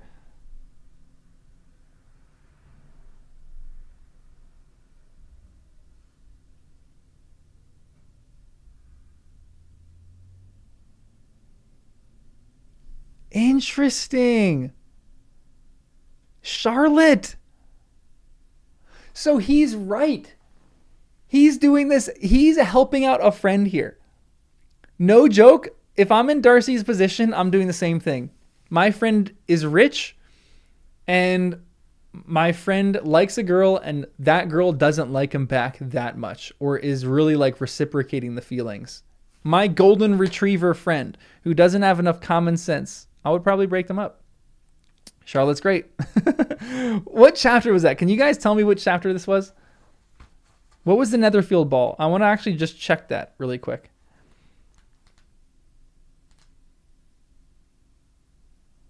Chapter 18 and 19. Okay, let's look.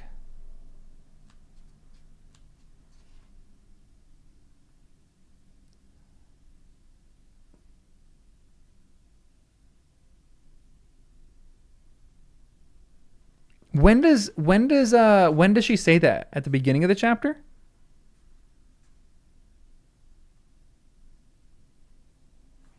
When does Charlotte say that?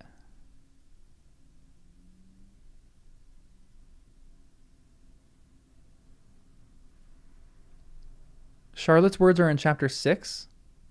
Okay. Mr. Lucas interrupts their dance. It was extremely early. That is so interesting. Okay, hold on one second. I just need to highlight this.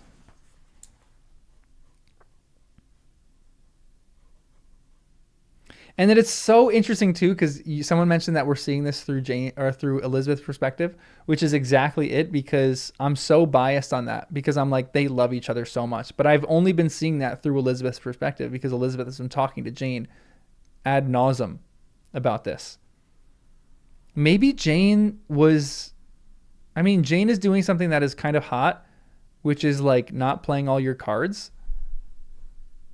Like there's an element of like a chase attached to that, which I think is really excited for Bingley because he's a golden retriever and he just wants to go retrieve and chase something. But that's interesting that Darcy's picking that up. Darcy, good on you. Wait, let me go back to chapter 6 real quick. I want to see what this says. Wow, 6 is a long chapter.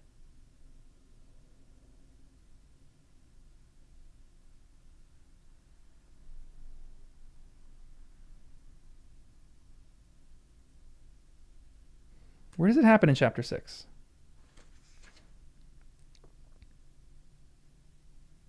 Maybe pleasant, replied Charlotte, to be able to impose on the public in such a case, but it is sometimes a disadvantage to be so very guarded.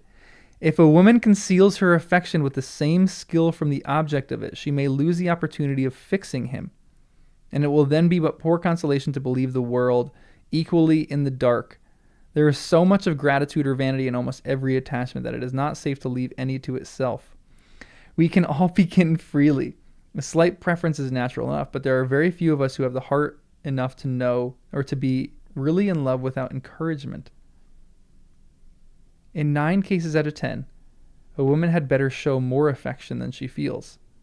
Bingley likes your sister undoubtedly, but he may never do more than like her if she does not help him on. If only she said that to Jane. Charlotte, you're brilliant. Please say that to Jane.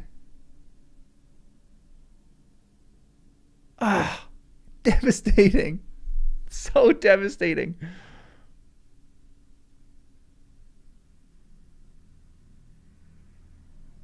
Interesting. Wait. Good manners on her part or trauma response of Jane? Had Jane been with that? Has Jane had that happen to her before?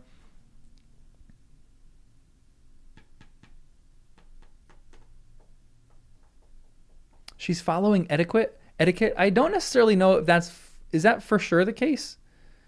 Because if that's the case, then Charlotte doesn't show any etiquette because she very clearly shows that she's interested in Collins.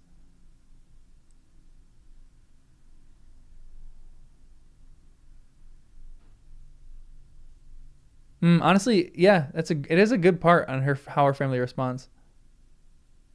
Yeah, Jane laughs, or Lizzie laughs it off. She's good. They know they like each other.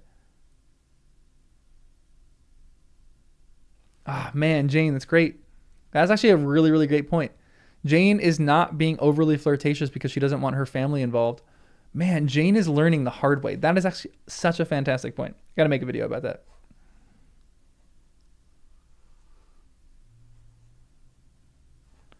Let me write a note.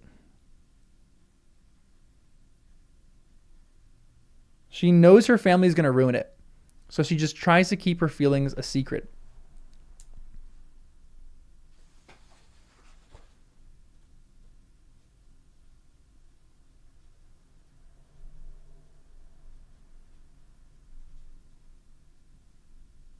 That's so sad.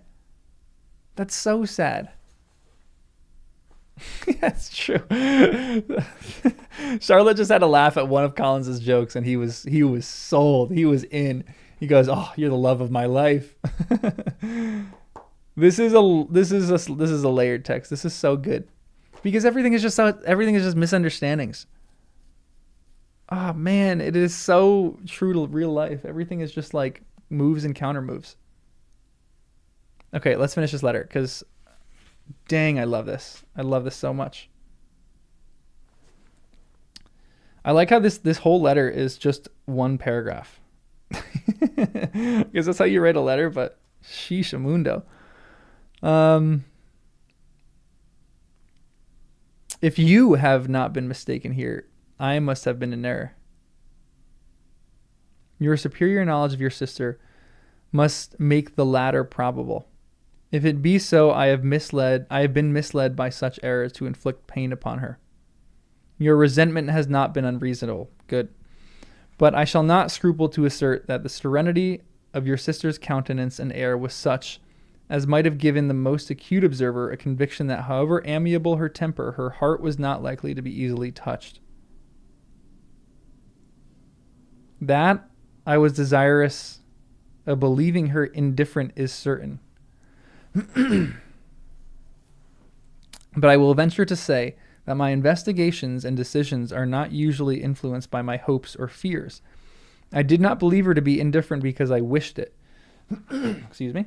I believed it on impartial conviction as truly as I wished it in my reason. My objections to the marriage were not merely those, which I last night acknowledged to have required the utmost force of passion to put aside. In my own case, the want of connection could not be so great an evil to my friend as to me.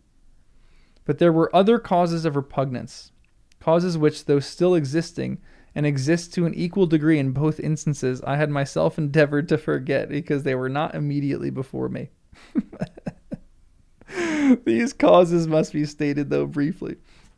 The situation of your mother's family, though objectionable, was nothing in comparison of that total want of propriety so frequently, so almost uniformly betrayed by herself, by your 3 younger sisters, and occasionally even by your father. Get 'em, Darcy. Pardon me. It pains me to offend you. I actually believe that. I honestly believe that. Maybe that's wrong of me to believe that, but I actually do believe that it pains him to offend her. I think that this is like, I still really like you. I'm sorry that I'm hurting you. But amidst your concern for the defects of your nearest relation and your displeasure at this representation of them, let it give you consolation to consider that to have conducted yourself so as to avoid any share of the like censure is praise no less generally bestowed on you and your eldest sister than it is honorable to the sense and disposition of both. It's kind of hot. He's like, your mom's insufferable. Your dad's kind of half the time insufferable. Your younger 3 sisters are awful. I'm shocked that you and Jane are as normal as you are.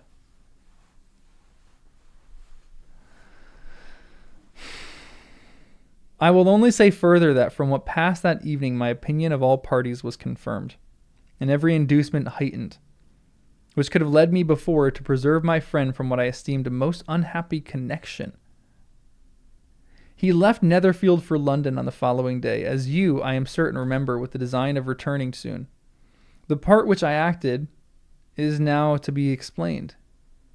His sister's uneasiness had been equally excited with my own. Our coincidence of feeling was soon discovered, and alike sensible that no time was to be lost in detaching their brother, we shortly resolved on joining him directly in London.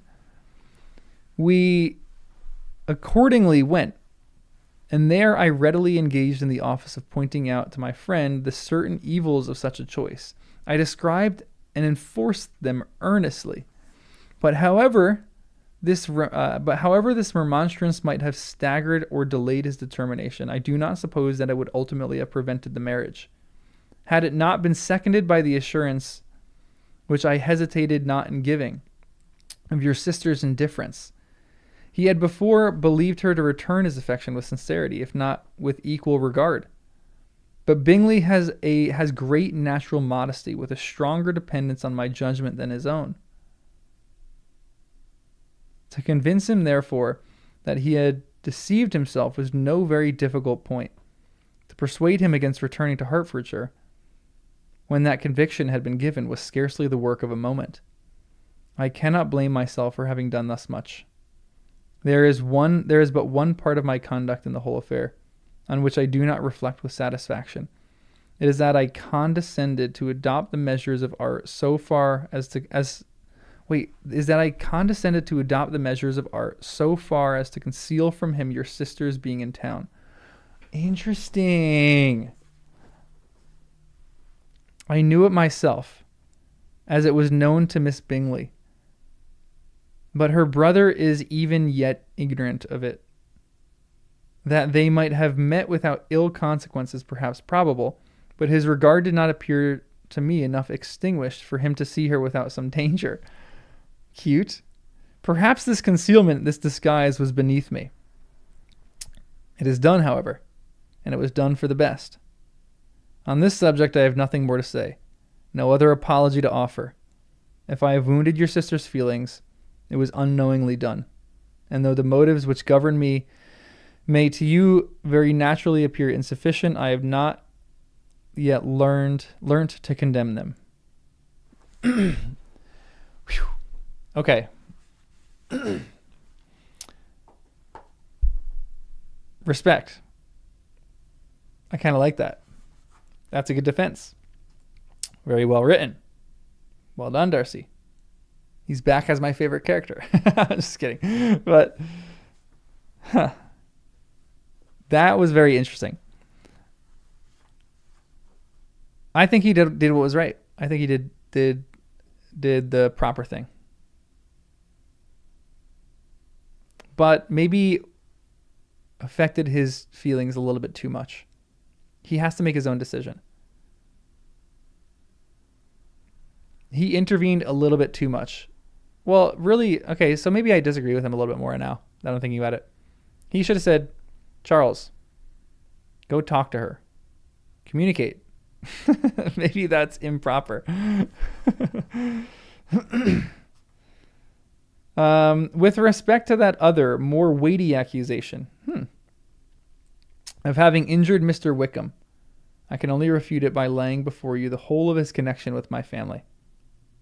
Of what he has particularly accused me, I am ignorant. But the truth of what I shall relate, I can summon more than one witness of undoubted veracity. Mr. Wickham is the son of a very respectable man, who had for many years the management of all Pemberley estates, and whose good conduct in the discharge of his trust naturally inclined my father to be of service to him. And on George Wickham, who was his godson, his kindness was therefore liberally bestowed. Oh, it's a godson.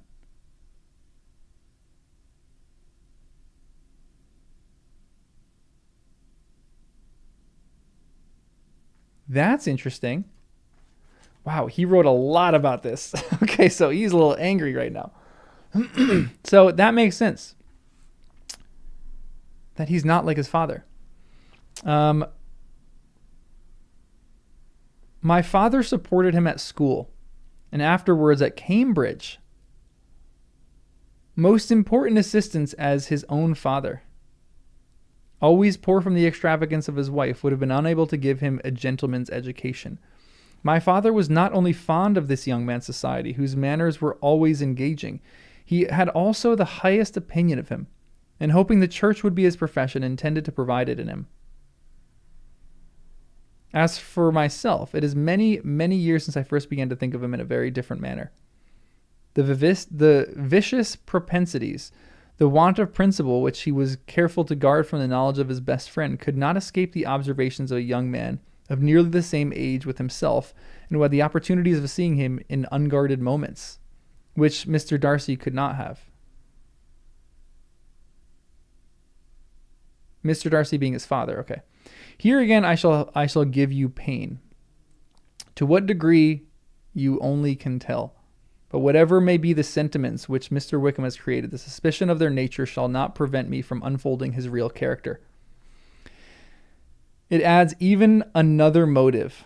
My excellent father died about 5 years ago, and his attachment to Mr. Wickham was to the last so steady that in his will he particularly recommended it to me, to promote his advancement in the best manner that his profession might allow, and if he took orders, desired that a valuable family living might be his as soon as it became vacant. There was also a legacy of £1,000.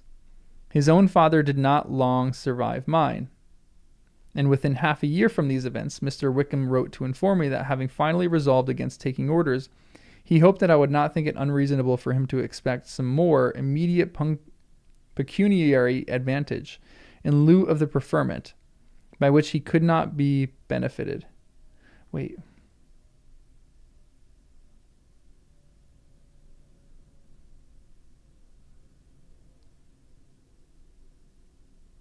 There was also a legacy of £1,000. Is he saying, give me the legacy now? Did he spend this legacy already?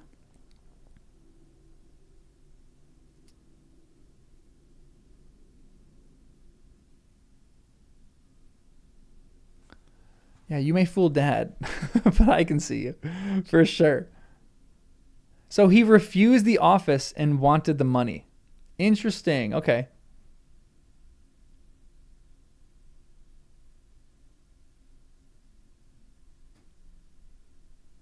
Interesting.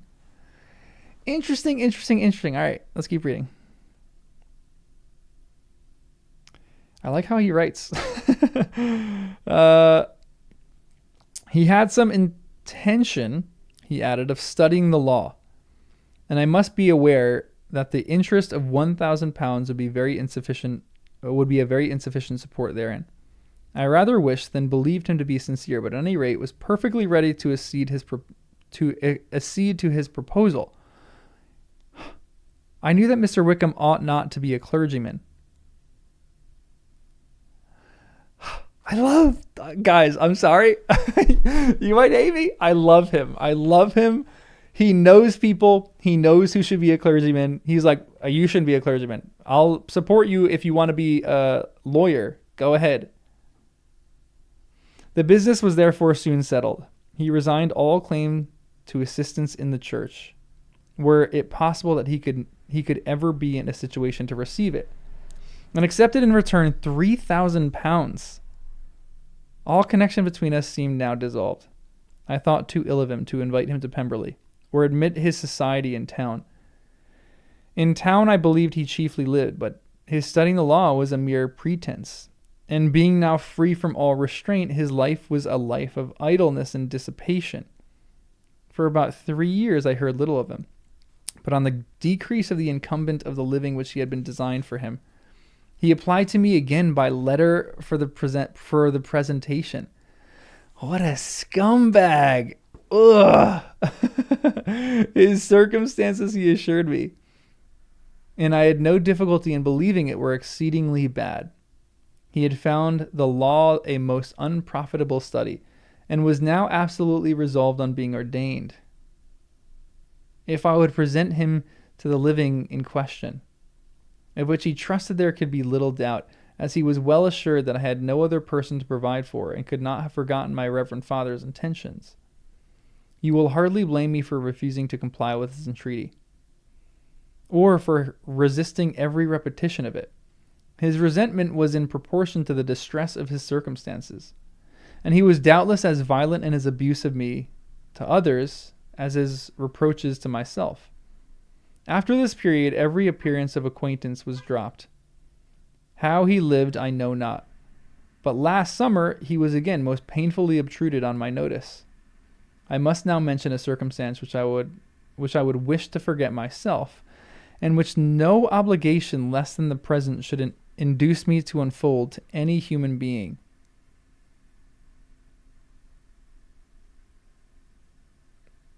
Okay, what are we going to say? Having said this much, I feel no doubt of your secrecy. My sister, who is now more than 10 years my junior, was left to the guardianship of my mother's nephew, Colonel Fitzwilliam, and myself. About a year ago, she was taken from school, and an establishment formed for her in London. And last summer, she went with the lady who presided over it to Ramsgate, and thither also went Mr. Wickham, undoubtedly by design. For there proved to have been a prior acquaintance between him and Miss Young, in whose character we were most unhappily deceived. And by her connivance and aid, he so far recommended himself to Georgiana, whose affectionate heart retained a strong impression of his kindness to her as a child.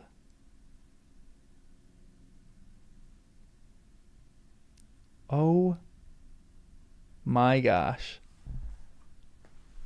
I want to rip this man's head off.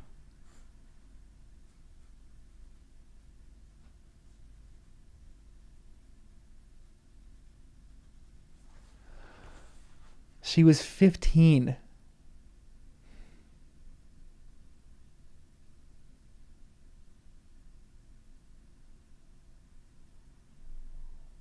That makes him so much worse. She was 14 then, she's 15 now.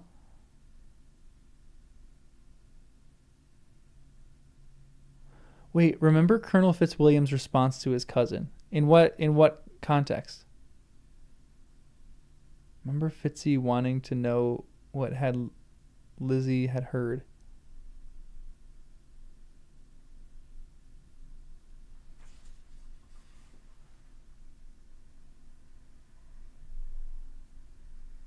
About Georgiana?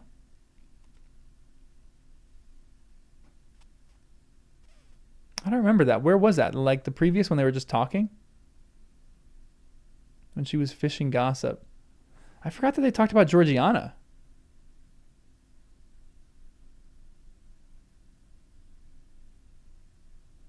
Lizzie asked if taking care of Georgiana was hard work.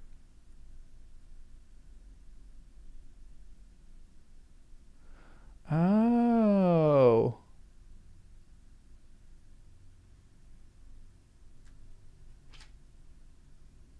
Oh. Wait, let me reread that. I need to check this out again. Sorry. We're going back and forth everywhere. Hold on one second.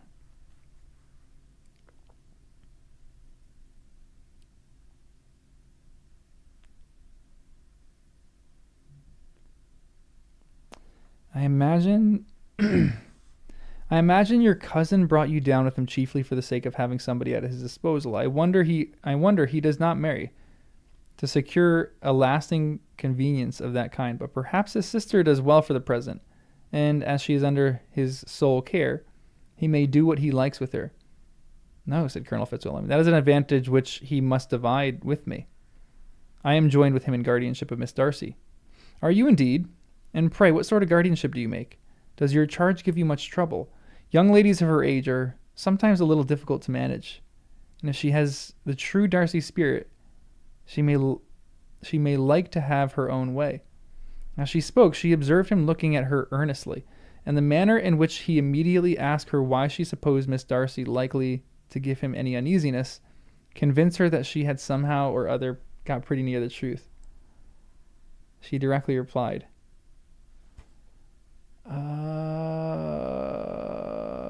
come on!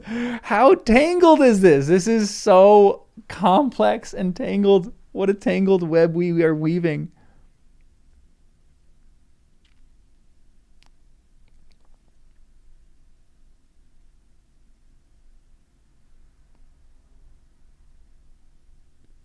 Oh, gosh.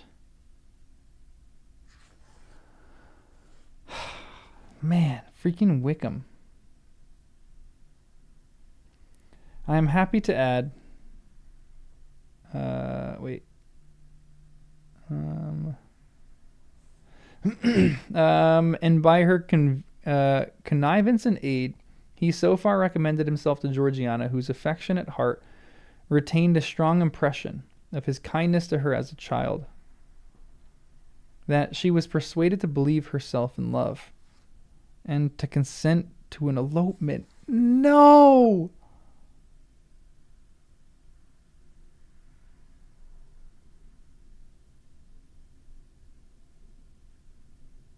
Okay, can someone... I feel like Ellie Dashwood would have a video on this. Can someone give me the... Are there ages of marriage? Can someone get married this young? Is this contract... This contract is not null and void because of age thing, as it would be today. I remember reading a full article on The Little Mermaid and why the whole movie is stupid because the contract should be void because it's with a minor. Which is ridiculous. Yes, at 15, it's possible. So, like, I mean, I'll probably read the rest of the letter and find out. I know the elopement was to get the money, but was he waiting till she got to be 15 years old? Like, was 14 an age that you couldn't get married or something? Was he like, he was grooming her for so long.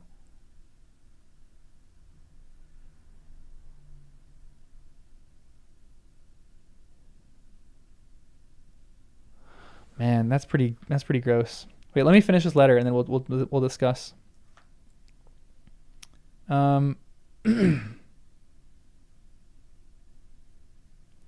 She was then but 15, which must be her excuse. And after stating her imprudence, I am happy to add that I owed the knowledge of it to herself. I joined them unexpectedly a day or two before the intended elopement. And then Georgiana, unable to support the idea of grieving and offending a brother whom she almost looked up to as a father, acknowledged the whole to me. You may imagine what I felt and how I acted. Regard for my sister's credit and feelings prevented any public exposure. But I wrote to Mr. Wickham, who left the place immediately. And Mrs. Young was, of course, removed from her charge. Yeah, of course. Mrs. Young, are you that... That's...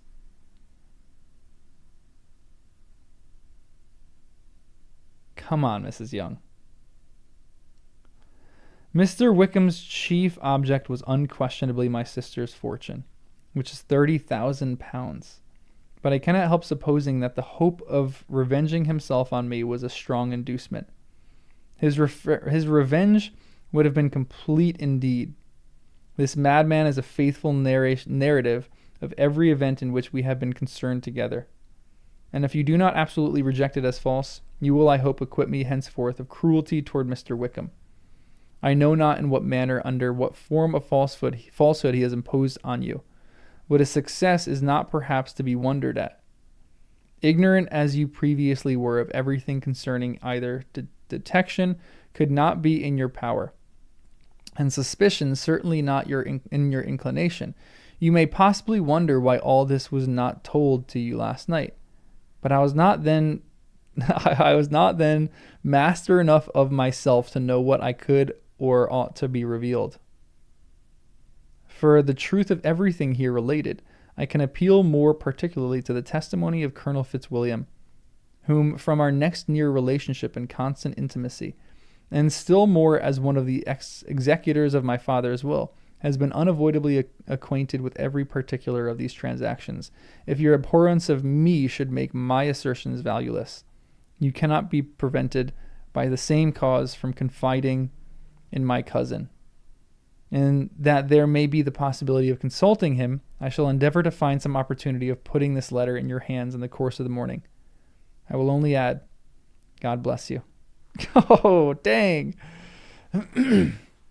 Mrs. Young would have got a cut of that $30K? Darcy is worried about Elizabeth because he realized she's vulnerable to that dirtbag. Yeah, for sure. This is kind of romantic.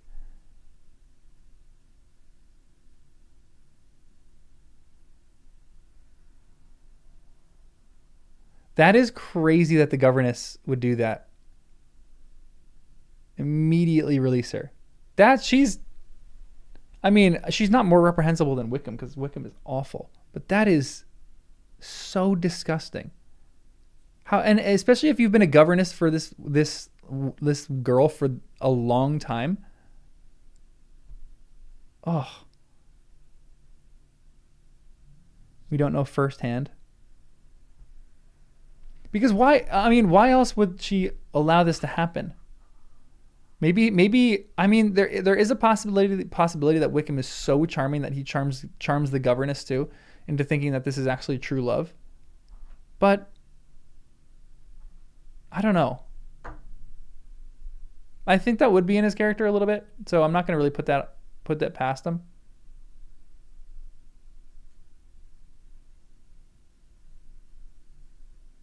Mrs. Young had only been a governess for a little while. So maybe he just didn't. Yeah, honestly, that could be the real reason, because maybe she just doesn't know about Wickham and like doesn't know about his personality that much and just kind of falls into it. But gosh, that is pretty reprehensible. That's pretty gross. It is a reasonable thing to kind of assume that, though. That is awful. I have like a sinking feeling in my stomach neither, too. That's pretty gross. So he's a groomer.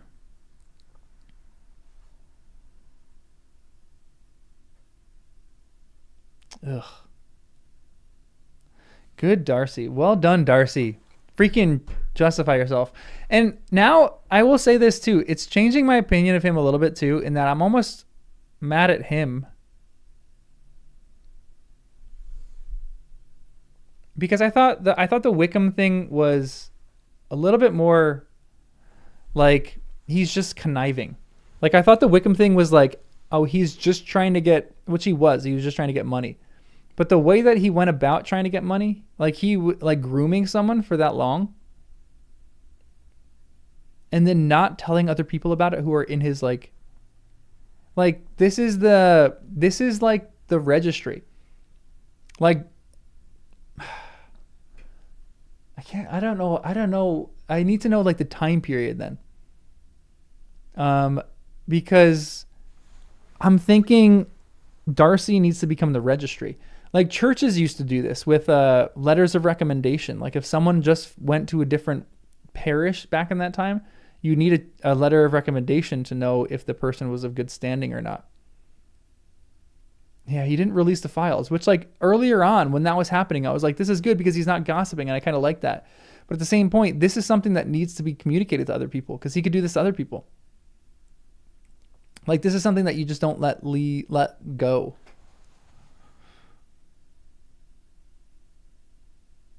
He's been on lockdown. The news of this would hurt Georgiana's marriage possibilities. That's true. Oh, it's such a tangled web. Tolkien Rants, what's up?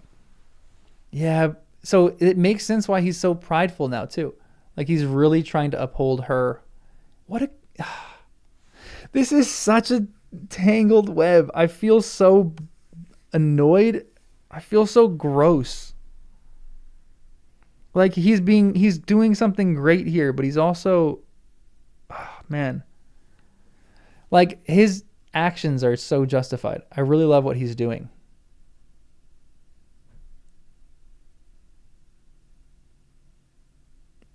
I wish he was like in court and he was in prison right now.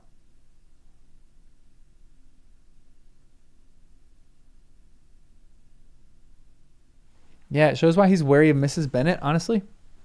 Yeah.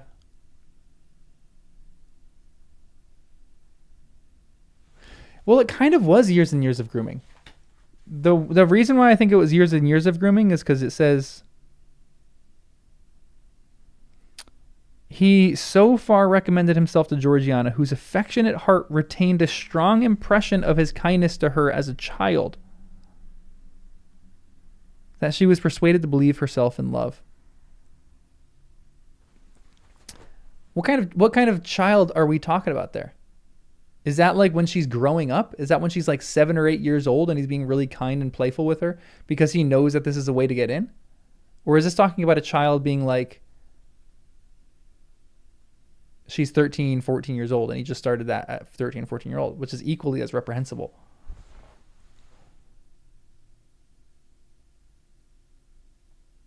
So he was always charming, but what is the source of his charmingness? Like a charming person like this, yes, has charm and charisma, but like his true character does get known too. So I feel like a charming person like this needs a reason for their charmingness. And potentially he was sowing seeds of this really, really early on. So he was just always trying to get his fingers in the family fortune. I think that's really all that it was, which is just kind of gross.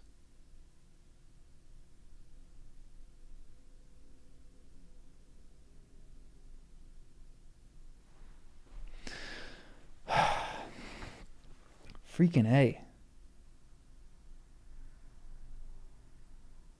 Just makes me want to rip his head off. Really, really like Darcy's behavior though. This is a roller coaster. This is this is a serious roller coaster.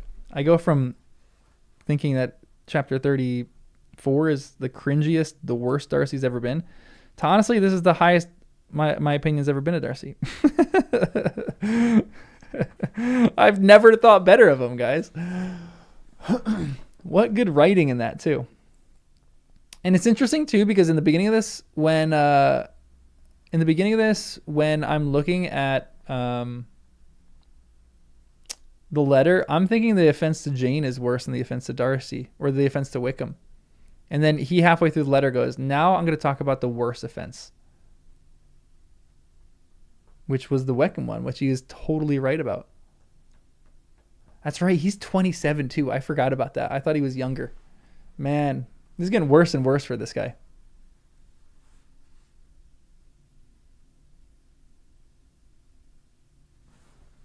He's showing that he respects and trusts Lizzie by confiding in her. Honestly, he's like, hey, look, I have a secret. You cannot repeat this ever. What is Elizabeth's response to this going to be? This is going to determine the rest of everything. I am so curious. How is this going to get out like crazy? This better get out. I hope this gets out. Well, I kind of hope that, I don't know. For Georgiana's sake, I hope it doesn't. Man. All right. Yeah, let's read the next chapter. Chapter 36.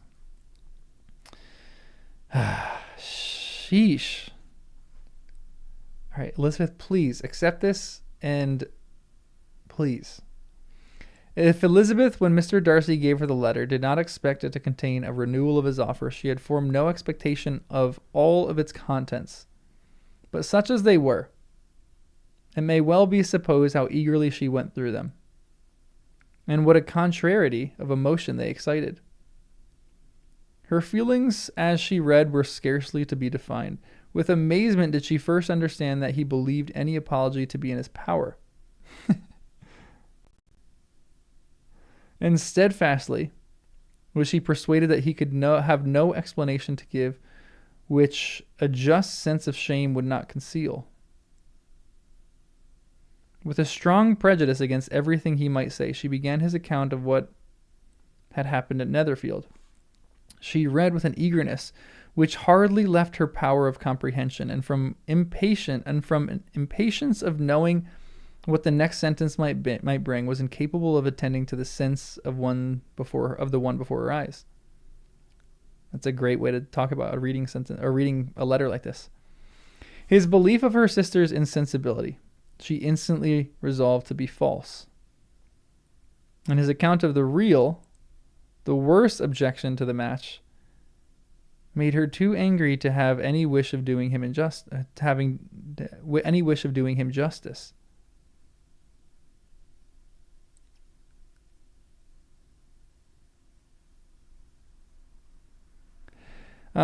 He expressed no regret for what he had done, which satisfied her. His style was not penitent but haughty. It was all pride and insolence. Okay, so I will say she kind of has a point there a little bit. Like the Jane thing is like, I was in the right, and it's not one of apology.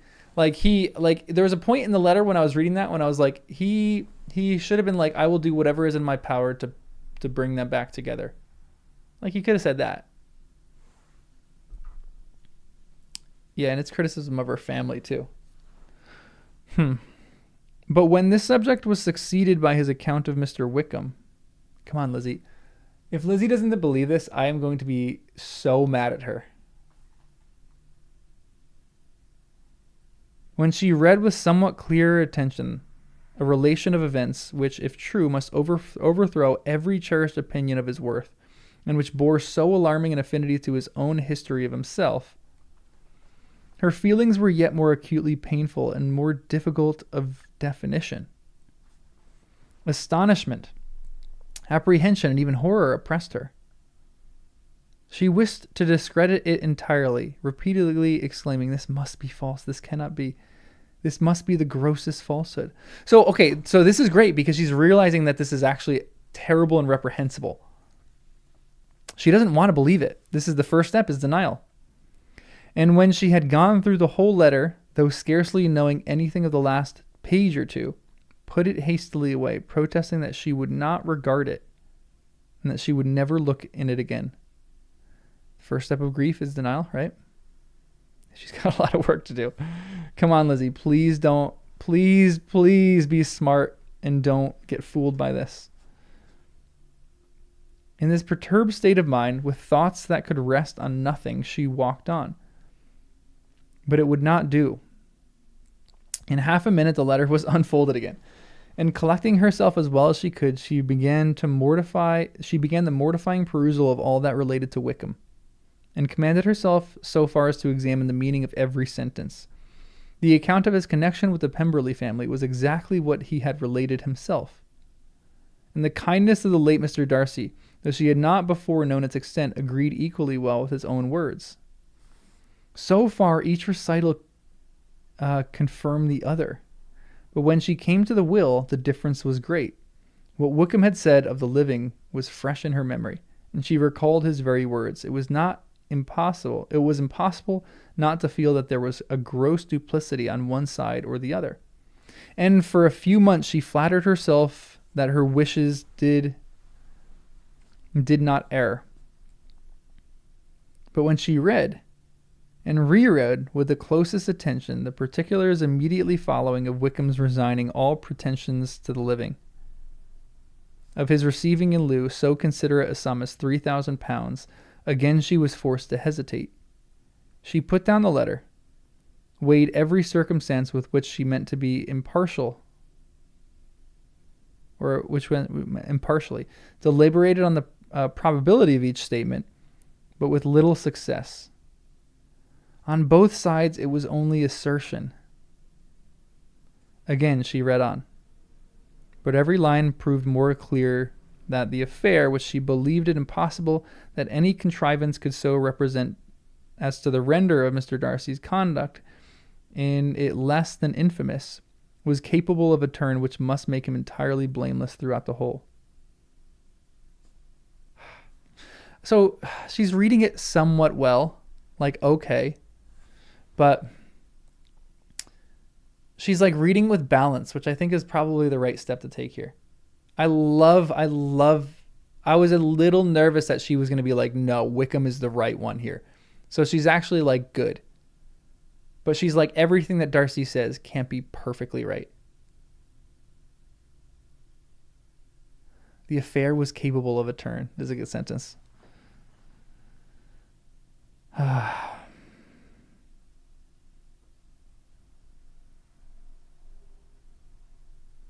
But every line proved more clearly that the affair, which she had believed it impossible that any contrivance could so represent as to render Mr. Darcy's conduct in it less than infamous, was capable of a turn which must make him entirely blameless throughout the whole.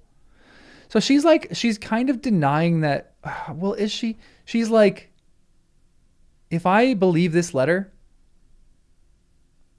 Darcy's blameless in what he's done. And she almost doesn't want to do that, because I think her pride is getting in the way now. Yeah, she's battling with herself.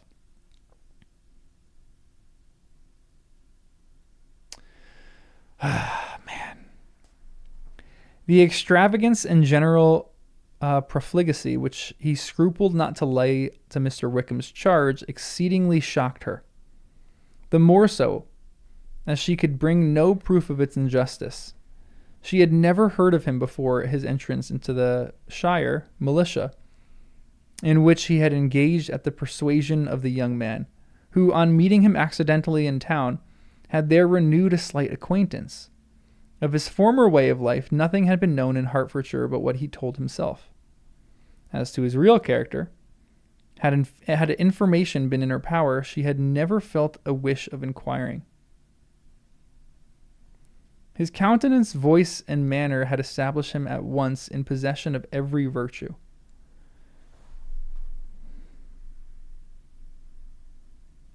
She tried to recollect some instances of goodness, some distinguished trait of integrity or benevolence that might rescue him from the attacks of Mr. Darcy, or at least by the predominance of virtue would atone for those casual errors under which she would endeavor to class what Mr. Darcy had described as the idleness and vice of many years' countenance. But no such recollection befriended her. That's a good sentence, too. She could see him instantly before her. Every charm of airs and address, but she could remember no more substantial good than the general approbation of the neighborhood, and the regard which his social powers had gained him in the mess. After pausing on this point a considerable while, she once more continued to read. But alas, the story which followed on his designs on Miss Darcy received some confirmation from what had passed between Colonel Fitzwilliam and herself only the morning before. And at last she was referred for the truth of every particular to Colonel Fitzwilliam himself, from whom she had previously received the information of his near concern in all his cousin's affair, and whose character she had no reason to question. At one time she had almost resolved on applying to him, but the idea was checked by the awkwardness of the application. It's true. And at length wholly banished by the conviction that Mr. Darcy would never have hazarded such a proposal, if he had not been well assured of his cousin's corroboration. She perfectly remembered everything that had passed in conversation between Wickham and herself. In their first evening at Mr. Phillip's, many of his expressions were still fresh in her memory. She was now struck with the impropriety of such communications to a stranger, and wounded it had escaped her before, and wondered it had escaped her before. She saw the indelicacy of putting herself forward as he had done, the inconsistency of his professions with his conduct. She remembered that he had boasted of having no fear of seeing Mr. Darcy, that Mr. Darcy might leave the country, but that he should stand his ground.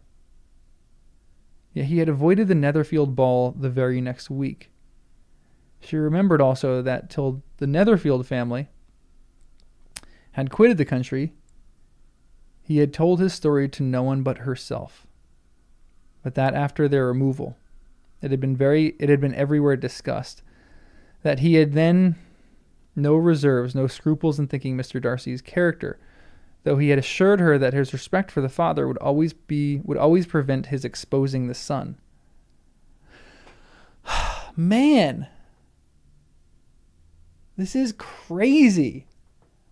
Lizzie's thinking about this really well. I do like how she's processing through this. I like that we get all of her processes of this.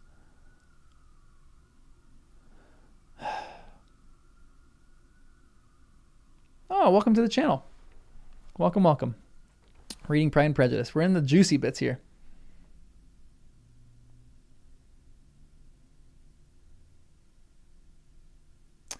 Honestly, part of this too helps me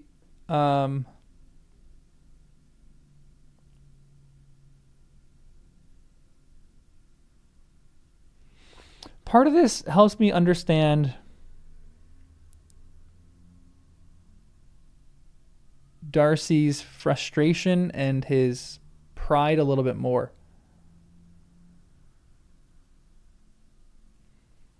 Like his pride, how old was he when his father died?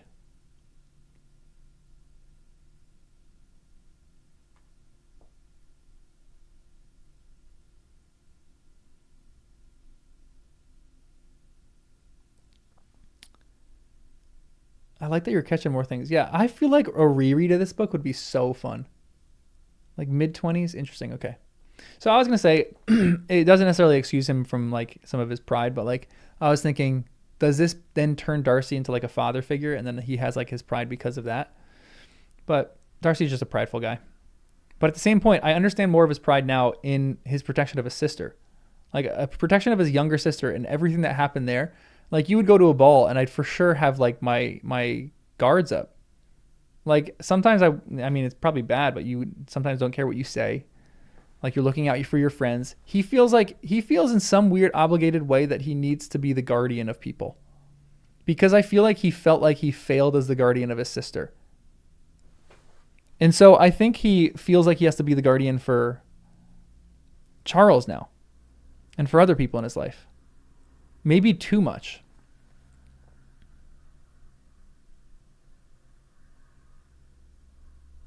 You know what I mean? I think that's like a fundamental part of just human nature, but especially a fundamental part of, I think, like a older brother and a younger sister relationship.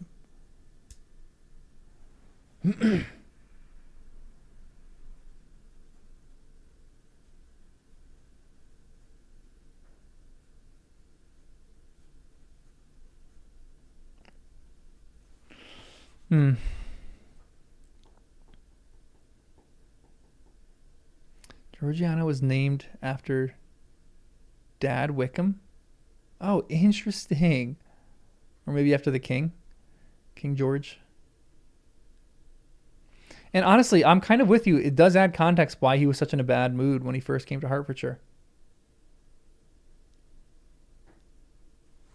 Or why he's just in a generally bad mood. Because I think he's carrying the burden of his failure in that.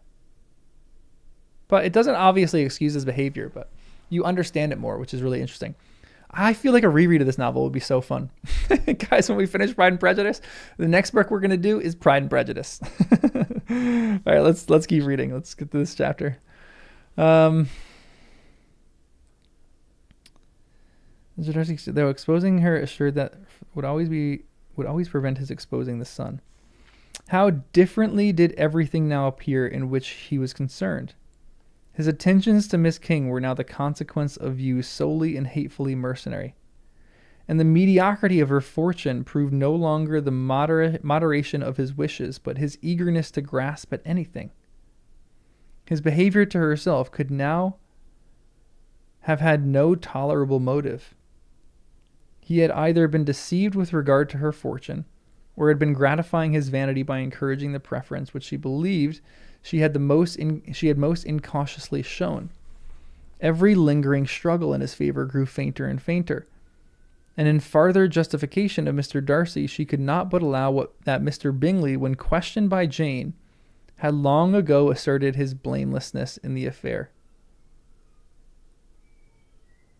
That proud and repulsive were his manners, she had never in the whole course of their acquaintance, an acquaintance which had latterly brought them much together, and given her a sort of intimacy with his ways, seen anything that betrayed him to be unprincipled or unjust, anything that spoke of him irreligious or immoral habits. That among his own connections he was esteemed and valued, that even Wickham had allowed him a merit as a brother, and that she had often heard him speak so affectionately of his sister as to prove him capable of some amiable feelings, that had his actions been what Wickham represented them, so gross a violation of everything right could hardly have been concealed from the world, and that friendship between a person capable of it and such an amiable man as Mr. Bingley was incomprehensible. She grew absolutely ashamed of herself. Of neither Darcy nor Wickham could she think, without feelings that she had been blind, partial, prejudiced, absurd. Oh, man! I hurt for Lizzie here because it's true, but the realization and the reckoning of this is just crushing. So this is what I think is, let me rant for a second. Oh gosh, this is crazy. And the end of chapter 34, my biggest question are, my biggest question was, how the heck are they going to see eye to eye? How the heck are they going to get married now? Because they hate each other, and there's something that like they cannot get by here. But now the letter dispels everything. And the letter shows you exactly how they're going to come together. But the issue here is that Darcy hands her the letter. I would not be at all surprised if Darcy hands her the letter, and while Lizzie is walking the other direction, he goes and gets in his carriage and leaves. That is what a 5 would do. Like, you've said your piece. Here it is. Here's the letter. I'm out of here. And then he's probably not going to see her for like maybe not years, months. And they're just not going to see each other. So they can't actually reconcile here, which they completely would. I think Elizabeth would probably go to her after a few days, or Elizabeth would go to Darcy after a few days if they were still in the same vicinity and say, you were right, and I'm sorry. I'm sorry that everything that happened. And they would probably have some good reconciliation between the two, but they're gone. They're out. Yeah, 19th century mic drop for sure. It is crazy. So how are they going to meet again? I don't think is Darcy going to go back into the country, into Pemberley? Where is Pemberley again? I always forget where Pemberley is. Is he going to go back to Netherfield? Like hang out? Are they going to oh, hold on. Darcy's got to have another. Okay, here's my guess. Lizzie's taking that trip with her aunt and uncle.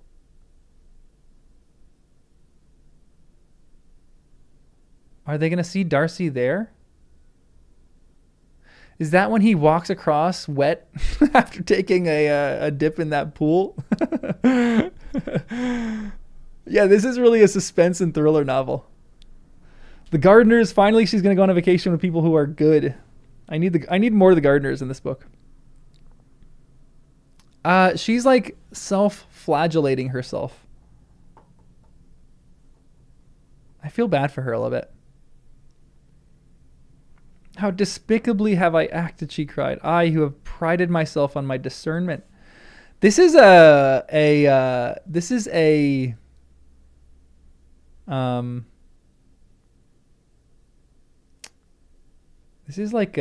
what's the moment?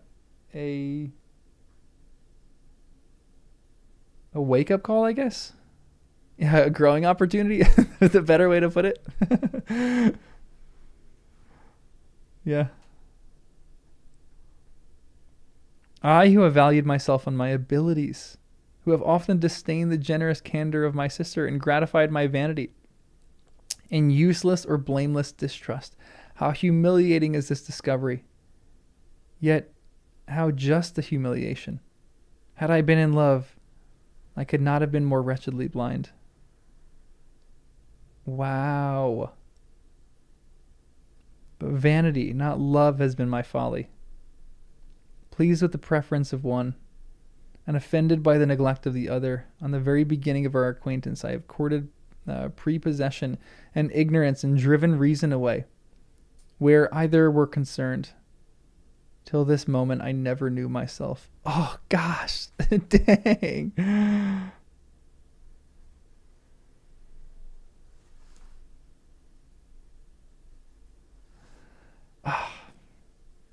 It hurts me that she's like, this is like an extreme for sure. Man. Yeah, this is for sure the turning point. Man. My dog is growling in his sleep over there. He even knows this is awful. From herself to Jane. From Jane to Bingley, her thoughts were in a line, which soon brought to her recollection that Mr. Darcy's explanation there had appeared very insufficient.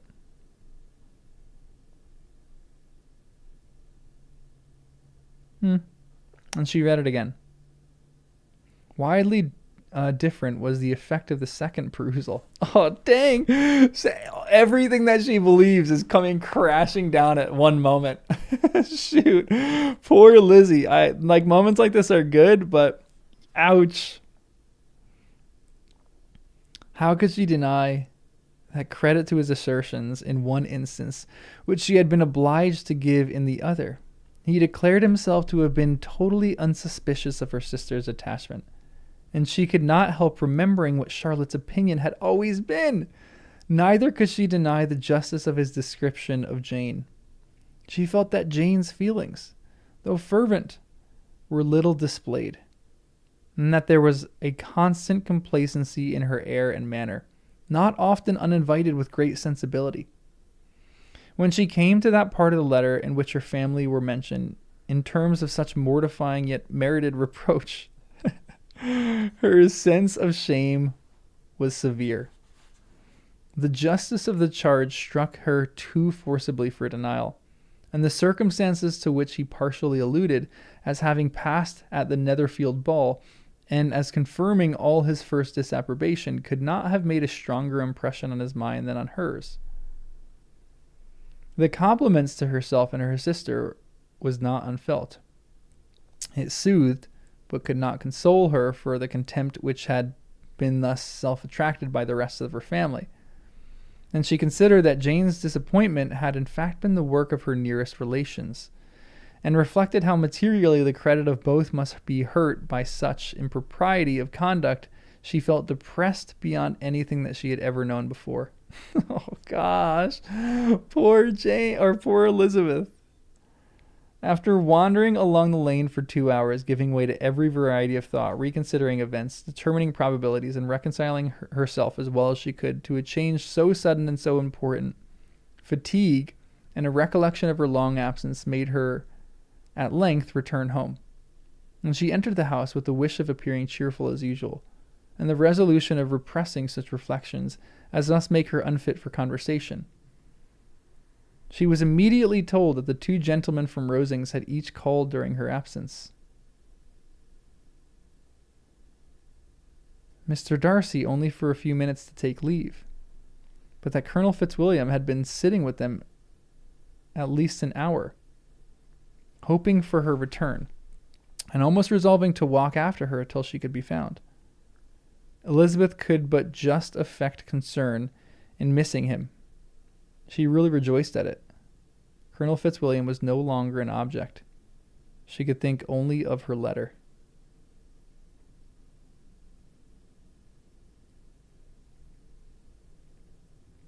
So Darcy's coming to try to drop the letter off. What is the Colonel coming to do?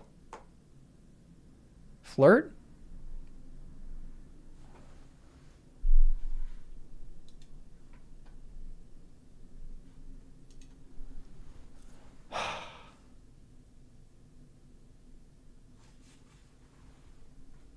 Probably to say goodbye. Yeah, that makes sense. Say goodbye in a flirtatious way. He's trying to set up him, her, and Darcy again. Man,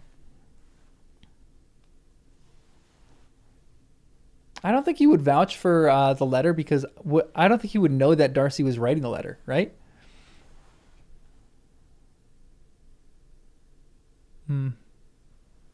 Fitzy's very I like him. I like the Colonel. I feel like I myself just had an identity crisis with that chapter. Man.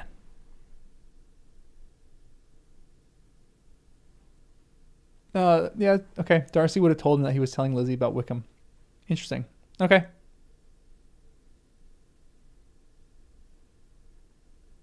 Man. I don't know what this... gosh, that was... a journey. That was a journey of a chapter. Oh my gosh. I don't know what to do. I don't know what to think. I don't know what to say.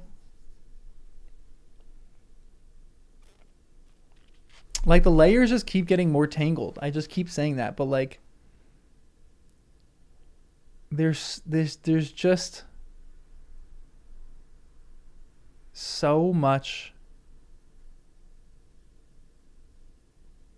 There's just too much social stuff going on.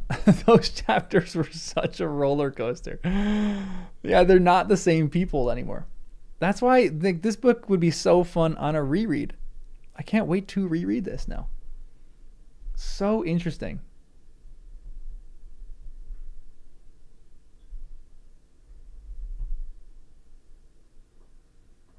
Start to wonder if you have any traits that I am proud of, but bad traits in disguise. Honestly. Yeah, for sure. I don't understand why people, I mean, this is like not necessarily that, like I definitely think this is a romance in some way. Like it's cute. There's like great flirting. Like there's like fun and cute moments that happen, but it's not really about, I mean, it is about the romance, but it's really just about, you know, human nature. So like this is obviously a lot different from other romances that are today because those are just like, you know, just romances. Oh, man. These 3 chapters are the turning point of the whole book.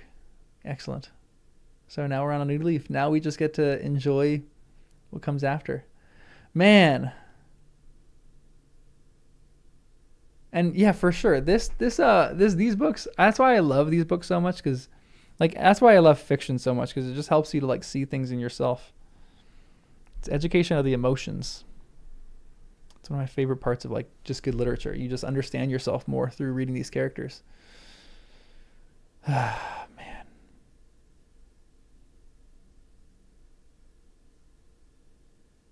Such a good writer. Like how she knows how to dissect human psychology. Like the best writers know how to do that so well. She's in that rank. She's one of the best. It just has me thinking so much. I really am thinking about this book so much as I'm going for walks and stuff like that. Just like the motive of the characters, even some stuff that you guys mentioned. I just think about that all day. Like trying to decipher what these characters are really trying to do and what they mean. Yeah, everyone like the stream. Well, we're about to end it, so you don't have to like it, but such good social commentary. Man, okay, that was great. All right, guys, thanks for joining me. Now I'm gonna go eat some lunch and go think about this book and go make some videos about this. Man, I can't wait to keep reading this. No, I still think Lord of the Rings is the best. Lord of the Rings is probably my favorite book of all time. But this book and how it deals with human psychology is just next level. Like Tolkien's book isn't as gossipy as this. Like it understands human psychology, but just in a different way. This is just so exceptional. Hey, you missed the proposal, but that's why you have the VOD. You can just go rewatch this at any time. Man, good. This is so good, guys. All right, guys. Yeah, go stretch, hydrate, eat, think about your life choices. Have a life identity crisis. I will see you guys in the next one. I'm hoping to do one this weekend, but I don't know. I would love to do one this weekend because I really want to get reading, but I will let you guys know. It'll, yeah, I don't know.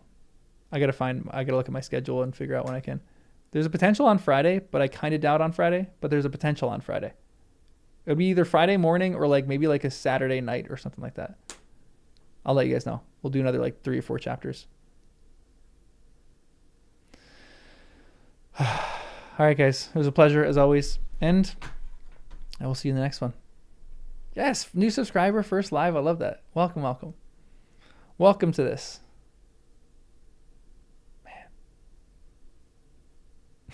Man. Later, guys. I'm 27 years old. I've no money and no prospects. I'm already a burden to my parents. And I'm frightened.